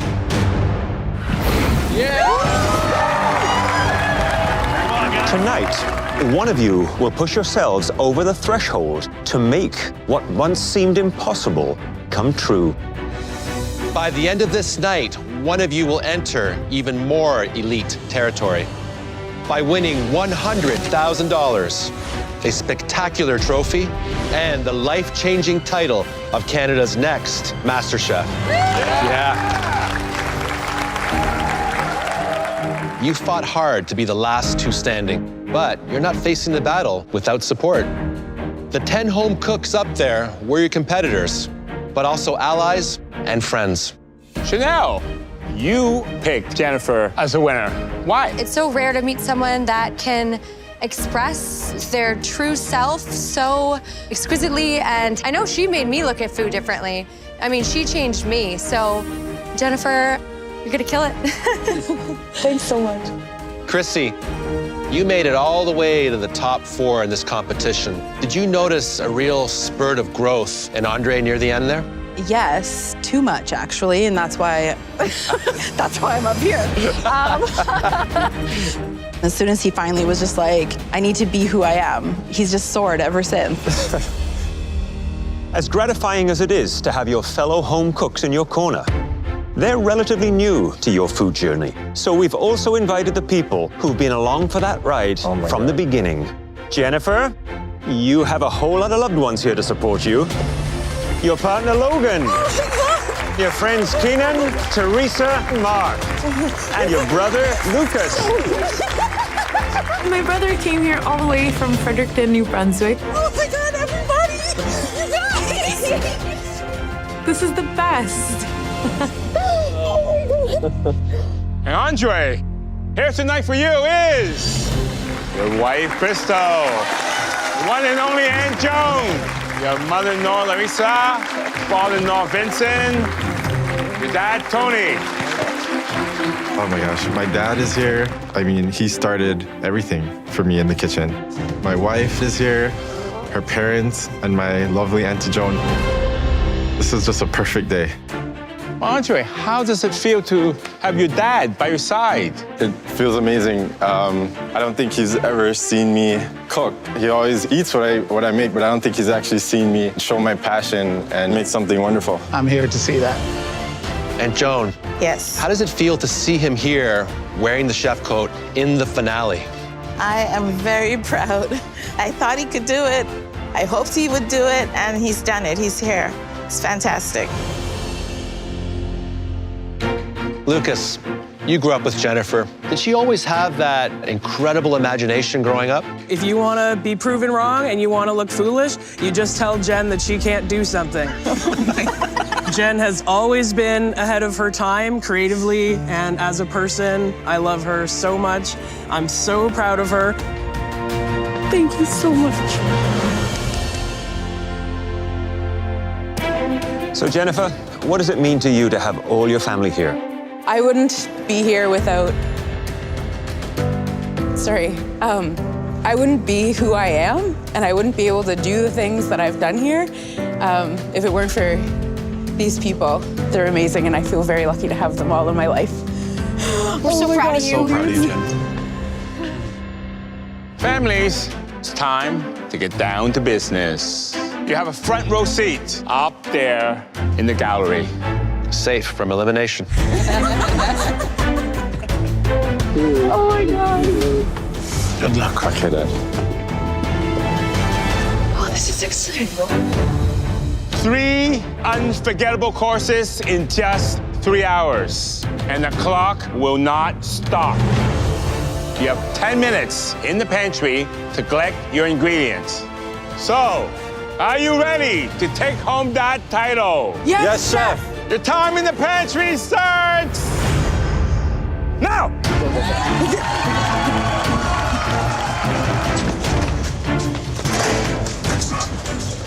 garlic. May the best home cook win. It's gonna be Andre. What else? Onion powder. He moves like a chef, acts like a chef, talks like a chef. He's capable of such great things. Any sugar? What most impresses me about Jennifer is how poetic she is with her food. The way she conceptualizes it, it's really, really unique. I just want this whole thing, actually. Andre deserves to be in the finale. He's getting back to his roots and cooking the food that he loves to eat. But I'm on Team Jennifer because watching her cook is magical and her food tastes amazing. Andre is Canada's next MasterChef. But damn, this is gonna be a really good battle. Jennifer, what do you have in store for us? For the appetizer, I'm going to prepare you fancy ants on a log. For the main, we'll be having Mary's Little Lamb. And for the dessert, I will be preparing you a treat cereal. Are you taking inspiration from your childhood? I fought really hard to kind of maintain my sense of wonder that I had when I was a kid, and I hope it speaks to your inner kid today, too. Andre, what inspiration are you drawing on today? Today, my menu is inspired by my entire family.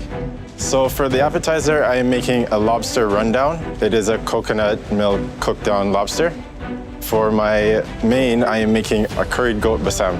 That's a Korean dish, and I'm putting my take on it. And for my dessert, I am making a deconstructed turon, which is a Filipino spring roll.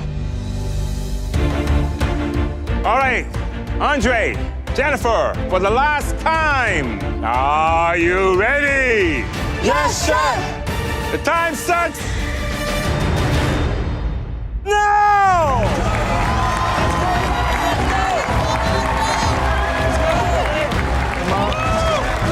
This is a 3-hour cook. They do not stop. This is going to be absolutely fascinating to watch. These two home cooks really have very unique and different styles. I am making fancy ants on a log. A traditional ants on a log is you take a log of celery, you fill it with peanut butter, and then top it with raisins. It's a fun way to eat some vegetables. Growing up, this was a snack that I had in my school lunch, and I just didn't think there was anything cooler than ants on a log. Jennifer. Hello, chef. Ants on a log. So how are you gonna make it great? This version is with blue cheese, a celery juice vinaigrette, and pork poached eggs. I really want it to look like a bit of a sculptural art piece that you get to eat. Okay, well, you have always inspired us and impressed us with your beautiful plating. Thanks so much, chef. Don't let those ants run loose, eh? Okay. I'm working on the rundown, so I got a head, a tail. Oh yeah, boil it. I'm doing this for my dad. He always made rundown at his restaurant, and it would fly off the shelves. That's gonna cook up a bit. Hi there, Andre. Hey, chef. So tell me about your appetizer. A rundown is basically fish cooked down in coconut milk. And today I'm elevating it by putting lobster with a kalaloo puree and boiled dumpling. So I'm assuming that you've cooked lobster this way before, me? Never. Never cooked lobster? Never cooked lobster. Do you think that was wise, pulling lobster out on such an important night like tonight? I gotta pull out all the guns today, so. Taste every element, right? Yes. Seasons like a king. Roz, I need a sous chef, man.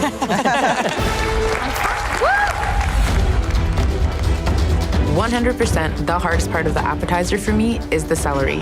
I'm a little worried because it takes a lot of skill, which she has, to elevate such a humble vegetable as celery. Because the backbone of this dish is celery, and Andre's is lobster, I have to allocate a lot of time and love and care into this celery to make it the best celery the judges have ever had. If she can pull this thing off, she's gonna wow us. Hey, okay. Yeah! Celery looks good. Thank you, thank you. I'm making the dumplings today like some gnocchi. It should take about 5 or 6 minutes to get a nice cook on it. Dumpling time. I'm looking down at Andre's station, and his dumplings aren't boiling. If they sit in just warm water, they get tough. I don't know what's going on with it. Not a good move. That's not good. I'm trying to shoot for the stars right now. I cannot make any mistakes today. Oh, dear. It's round 1 of the MasterChef Canada finale. Well, Dre, you got this, bro. Oh, yeah. With Jennifer's childhood-inspired ants on a log dish. Got this. Up against Andre's Caribbean-inspired lobster rundown. Yeah, I can smell it now. Yeah. Oh, yeah. But it's his dumplings that may be in hot water. I don't know what's going on with it. My water's not boiling. Oh dear. You need that heat of that water just to almost put a seal on them and allow them to cook slowly from the outside into the center. I want to make sure that it's cooked properly. So I change burners and I put it on the blast burner and I crank it up. Good. Do your thing. So you only have 10 minutes left before we start to taste your first course. We are moving. Time is the most important ingredient in this kitchen. Jennifer, what's next? I'm gonna make a blue cheese mousse. Way to stay focused. You got it. I still have to do so many other components. Almost. My brain is just in this mode. Good job, Jennifer. Good job. Look at those tails of lobster that he's just cooked. They look spectacular. He has amazing intuition. Oh, nice and soft. I'm gonna start plating. 5 minutes. You only have 5 minutes before the first course. Both Andre and Jennifer right now are feeling the heat. Everything has to be beautiful because this is such a simple dish. More salt. I want all of the bites to be perfect and all of the bites to be just a little different. Okay, here we go. 1 minute. 1 minute. Service is coming to pick up your dishes. You got this. Come on. Nice. That looks amazing. Wow. Thanks, guys. Looks fabulous. Thank you. 10, 9, 8, 7, 6, 5, 4, 3, 2, 1. Hands up. Andre, Jennifer, please keep cooking.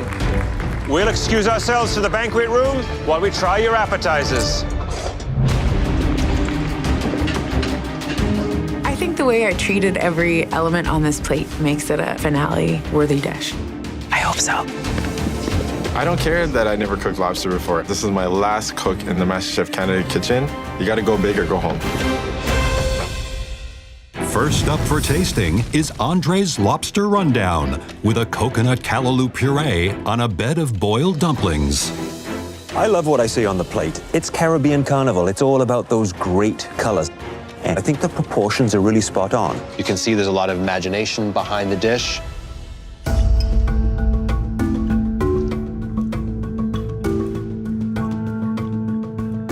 It is a good balance of savory, sweet, bitter, and you can identify it all. Nothing is overpowering each other, which is very, very important. You can see the lobster is perfectly cooked.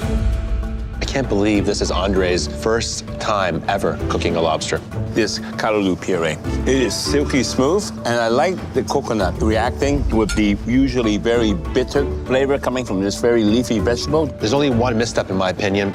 The dumplings are slightly tough, and that's because his water was not boiling. Oil. Next is Jennifer's appetizer. Fancy ants on a log made of pork-poached figs, a celery brunoise, and a blue cheese mousse. She has taken a very childlike dish and elevated it to restaurant quality. I look at it and I can't wait to tuck into it.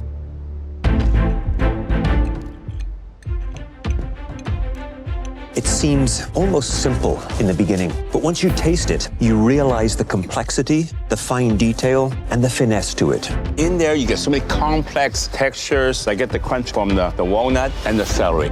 And then you have the blue cheese, full of flavor, but it's also balanced. It's very hard to balance blue cheese. There's so many different juxtapositions happening on this plate. It's a really, really smart dish. I mean, this is the kind of dish that you could see in, may I say, a Michelin-starred restaurant. This is just spectacular. When I tasted the lobster, I thought, how is a celery and blue cheese dish going to compete with a dish of Andre's caliber and quality? Any ingredient in the right hands can be sensational. Let's get back out there. Woo! Come on, guys. Good job, guys. Come on, come on. Good job.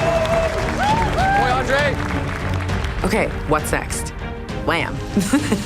I'm making Mary's Little Lamb. This course is really different than the appetizer course. This course has a zillion elements. It's going to be lamb shanks with hay-smoked oats, some sour cherries, some demi-glace cherry glaze, and some mint fleece. They all require a lot of time, effort, and care. It's game time. I think it's going to be worth it in the end. Doing great, Andre. You got it. These ones are a little too big. Everything got to look good. Keep going, keep going. Two different approaches. Jennifer is going very conceptual, and Andre is going rustic, Caribbean. But the flavors that he knows and loves. I'm making a curry goat wasam. My wife is inspiring this dish because she always takes me out to a million Asian restaurants. Yeah. I'm bringing a Jamaican curry goat dish into a Korean dish. Nice knife skills. My osam platter will be made up of goat two ways. I'm braising goat loin and I'm currying goat. Also caramelized kimchi, that hot, a green mango salad, and a green onion ginger sauce. Well, that's good. Korean, Caribbean. I like that. If you can get it right, you're gonna get beautiful combinations of flavor and spices. Doing great, Andre. Right now I'm working on some lamb shanks. I just seared them to brown them, and now I'm gonna get them going in the pressure cooker. She's pressure cooking her lamb for only 35 minutes. She has to get that lamb shank in the pressure cooker right now, otherwise it won't be cooked. Yeah, it's time to slow down. Slow down. There you go. Yes. There you go. Atta girl.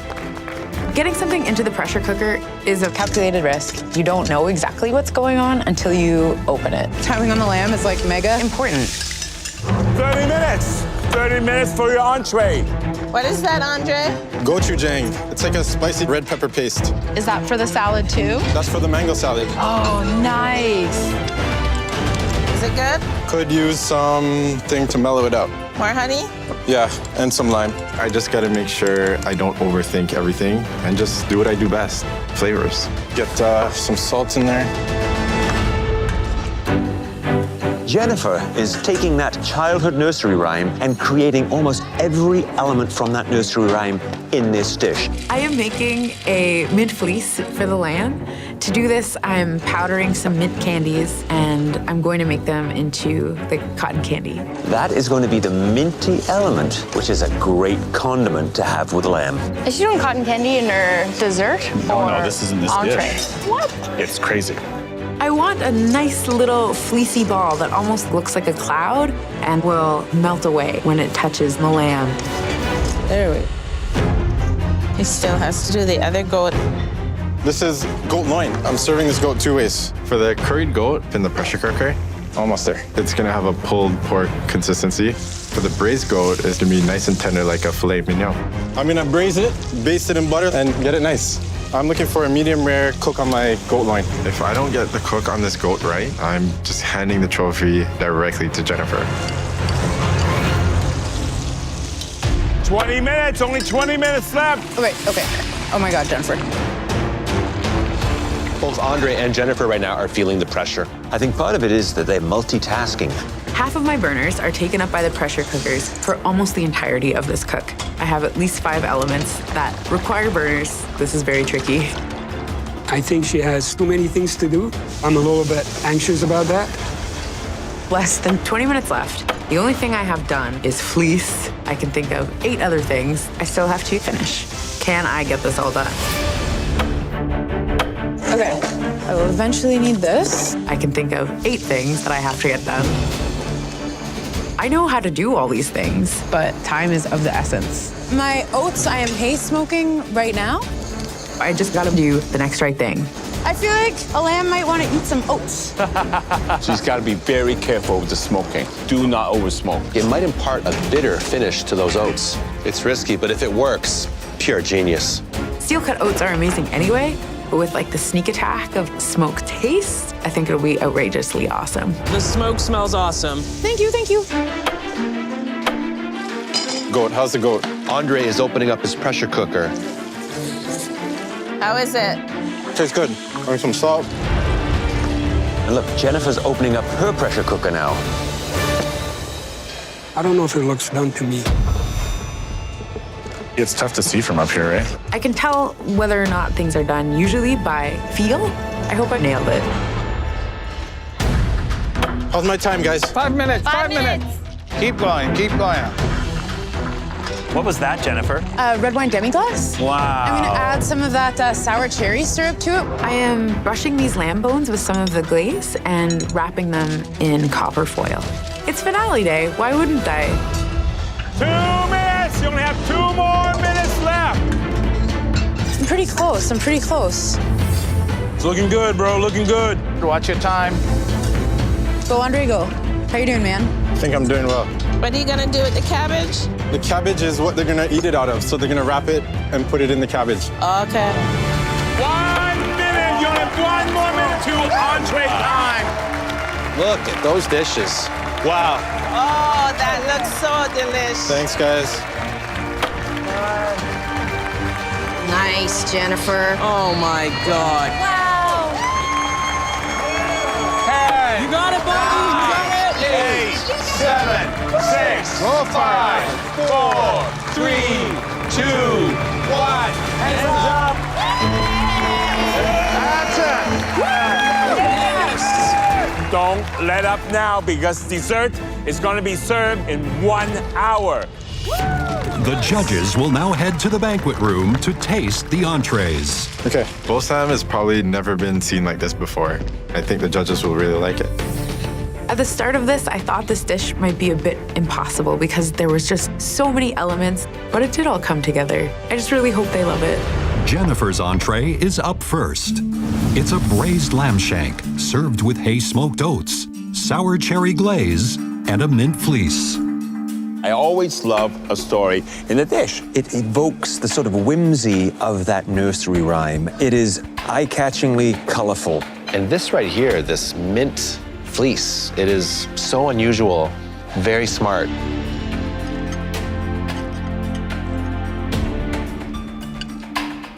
Oh boy. This lamb is undercooked, is slightly rare. Oh man.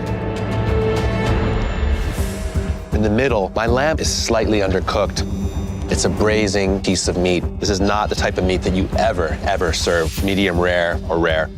Claudia, that's too bad because my piece of lamb is beautifully cooked, tender and juicy. Mine was also cooked perfectly. I think we have to consider that both of you had smaller shanks than mine. But the vegetables, for me, are really the star of the show.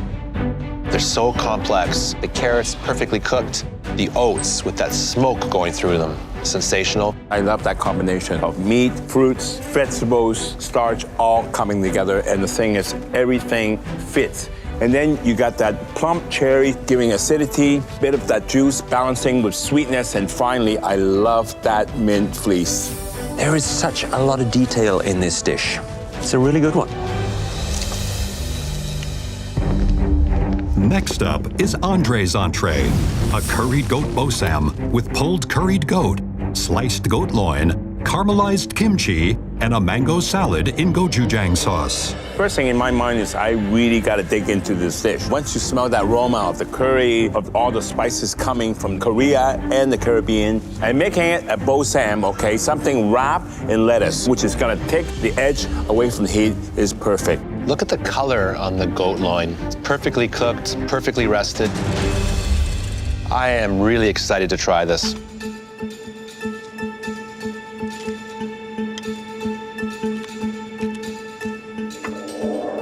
I gotta tell you, the flavor is out of control.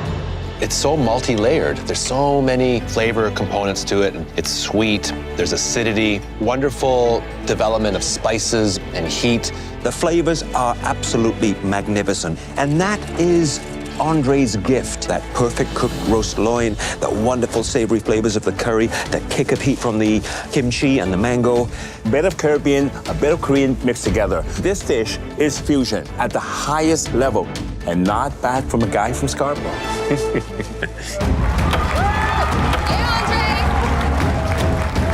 Oh, that's nice. This is like the home stretch. I really hope that the judges enjoyed what I made for them. Come on, let's go.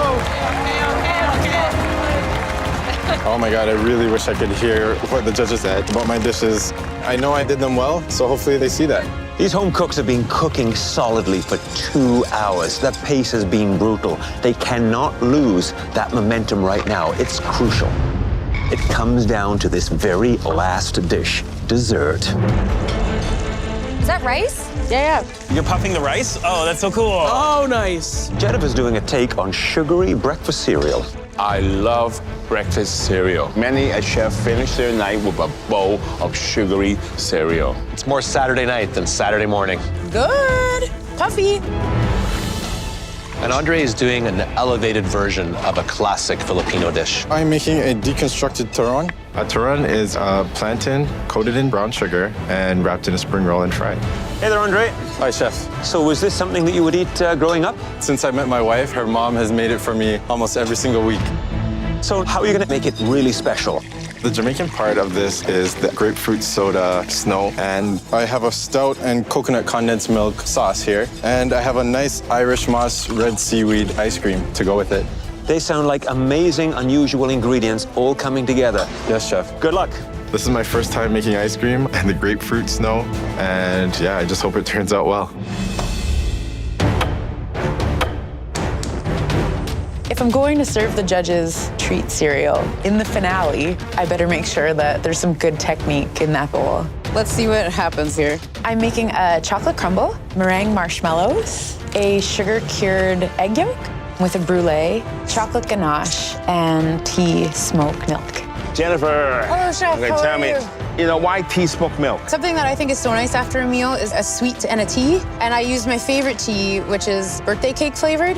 I just think it pairs really well with this. You got a lot going, you got a lot of treats coming. I can't wait to taste this. Yes, Chef. How do you think of smoking milk? Oh, I don't know what happens in there, really. I don't. Look, Andre is using 5-spice powder to flavor his waffle. What a great idea. And 5-spice is used a lot in Chinese cuisine. What I love about this waffle is I've never seen a Chinese 5-spice waffle before. 5-spice is similar to allspice. It's quite strong. He's got to be very careful. Use too much, it's going to be bitter and nasty. Okay, that's the last one, man. Both Andre and Jennifer have a multitude of garnishes and ingredients to finish their dessert. They really need to move fast and efficiently right now. I'm just flipping the sugar-cured egg yolks to make sure they all get enough time in the sugar. Putting it under the sugar, it creates a light skin around that egg yolk so it doesn't burst. I'm going to melt some sugar and do a little brulee on top of it for a bit of crunch. Nice. 10 minutes left for dessert. Keep going, keep going. It is neck and neck in this kitchen right now. They have just under 10 minutes left. This dessert is pretty bold. It looks very simple, but it's pretty complex. Oh, shoot. That one's not ready. I'm gonna refreeze this. My grapefruit ice isn't frozen very solid, and I'm worried that I'm not gonna have enough time. You can see how hard Andre is working. My entire MasterChef journey is riding on this one dessert.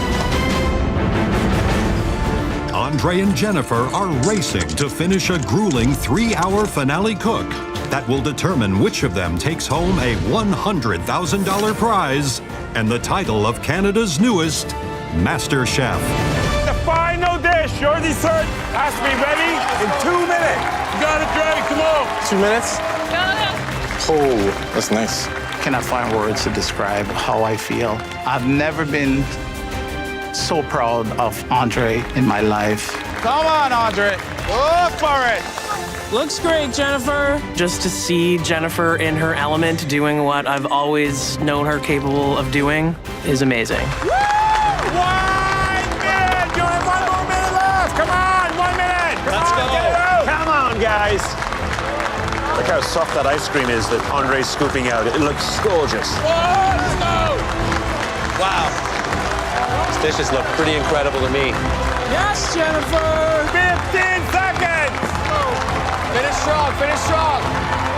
10, 9, 8, 7, 6, 5, 4, 3, 2, 1. Hands up! Amazing. That was incredible. Good job. I've literally given everything into this cook. Like, I'm super wiped and I'm super pumped that I just finished it. You did it! Oh my gosh, that happened. That happened. I'm so proud of myself. We did it. You did it. Wow. Now it's time to taste your final course. Please follow us into the banquet room. Come on in.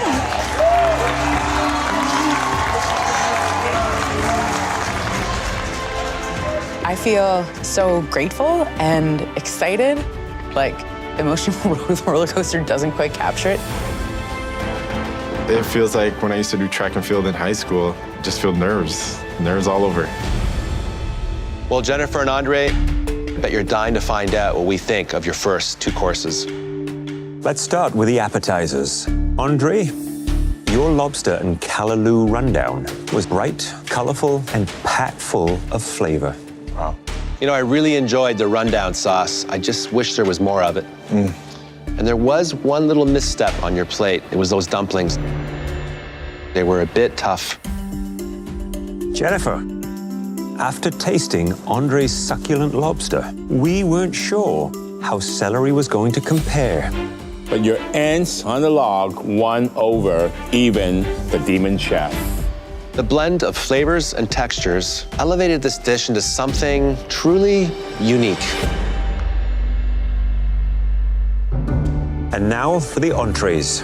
Fusion done poorly can be more like confusion, but this was not done poorly. You took the best from Caribbean and Korean cuisine and put it onto one plate. I just couldn't stop eating it. I finished the entire plate. Oh my gosh. And there's no better compliment than an empty plate. Oh, thank you. Jennifer, we've come to expect every dish that you create to tell a beautiful story. And this one was no exception. And your flavors, perfect. But there was one problem. Oh, My lamb needed more time in the pressure cooker. I'm sorry, chef. Right now, I just feel like it's anyone's win, honestly. Congratulations. We both got good reviews.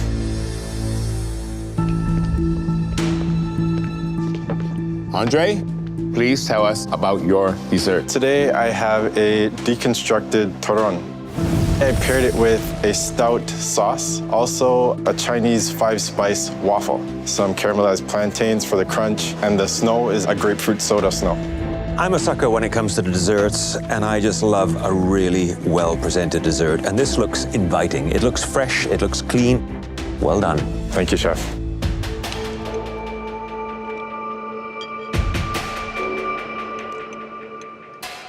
Andre, I love the different elements in here. You have the Caribbeans, you have the Philippines, you have the Chinese all put together. But what I like is the balance of spice as it goes from the ice cream with the Irish moss with the nutmeg. And then it goes to 5-spice into the waffles. And then you end it with the grapefruit. A great blend of spices, of different textures. Just a small tip. It's missing a little bit of salt because sometimes on a very rich dish like that, salt can cut it down and bring out more from the spices. Okay. The ice cream, it's just perfect. Perfect consistency, flavor, texture. That is a great ice cream. With the backdrop of the wonderful crumbs, which does represent sand in a kind of way. It's part of the Caribbean. It's certainly what I look for when I go to the Caribbean. This dish to me is modern Jamaican. It is really sophisticated, but yet it's very playful. And I see that you really pushed yourself to hit a new height. It's amazing to see just how far you've come. It's amazing. Thank you, chef. Congratulations. Watching the judges taste my dessert was a real treat. It feels great that they understand exactly what I tried to do.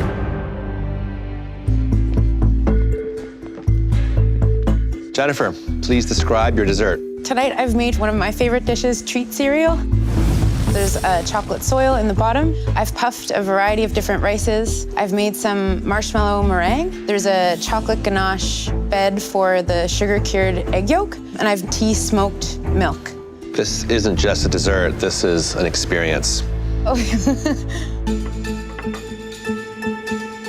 Wow.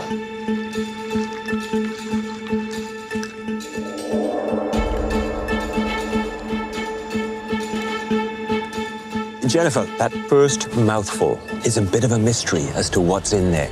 The second mouthful, it starts to define each flavor and texture. That subtlety of the smoke of the milk, that rich, complex flavor of the ganache, the texture of the puffed rice. There's something grown up about it. If there was one adjustment, one caveat, I would like just a little more sweetness. But it really is a tremendous dessert. Thank you, Chef. All these street cereals that I missed as a kid, the ones I crave, I recognize it all here. So my dream has come true, but in a sophisticated adult way. Thank you, Chef. This dessert is absolute creativity.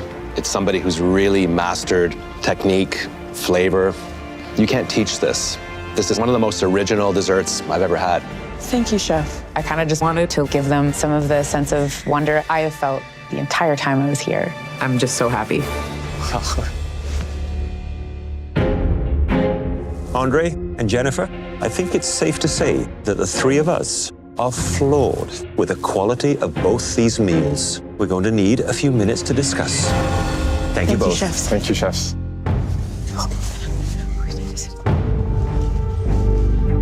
So, Andre's flavors were just explosive. They just transported you to the Caribbean. He was able to deliver bigger flavor impact. I've given my all in this entire competition, and especially today, I poured it all out there. This is the best cook I've had. I want this title because it will change my entire life, and not only mine, my wife's and my entire family. Jennifer had a great story, but also she covered every single taste and everything came together. Jennifer is the most creative home cook we've seen in 6 seasons. Being at MasterChef Canada has changed me. I didn't know that I could do all these things, and I didn't know that I was defined by my creativity. It's hard to imagine life not being different after this, because I'm different. I think we have to consider the culinary journey that both Jennifer and Andre took us on. One just had that slight edge for me. It's really, really tough. Jennifer and Andre, the two of you came here with a dream. You knew you had potential in the kitchen, and you wanted to turn that into a life-changing reality. And now you're both standing here at the end of an epic journey. What you did tonight has earned you the right to change places with us. Amazing. Thank you, Chef. Thank you. It is my last day here, and it's the first day that I've entertained the thought of, what if I win? This is nuts, man. I'm so nervous. The suspense is killing me, honestly. Jennifer and Andre, those chef's jackets that you're wearing are a symbol of what you've accomplished and of where you're going. A career in food is unfolding for both of you. Both of you made incredible meals that we felt privileged to eat. In the end, we decided that one of you took us on a culinary journey that cannot be denied. That home cook will win $100,000, this trophy, and the life-changing title. This year's winner and Canada's new Master Chef is...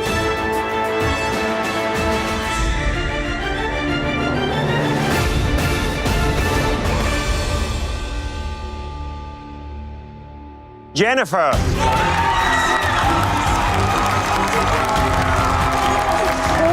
You deserve it. Oh my God, Andre.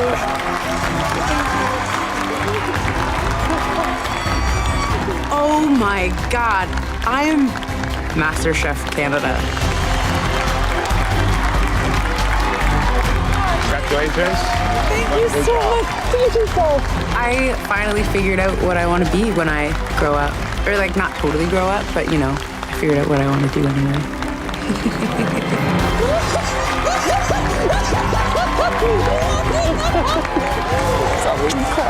I'm still a winner, honestly. I'm not leaving with the trophy, but I'm leaving with a million skills, new friends, and a new path. You did amazing. Thanks, Alyssa. You should be so proud. I'm definitely not scared to step into the culinary world anymore. Just can't wait to go on it with my dad. It's gonna be great. This whole thing has felt like such a fairy tale for me. I have so much gratitude for like every single part of this.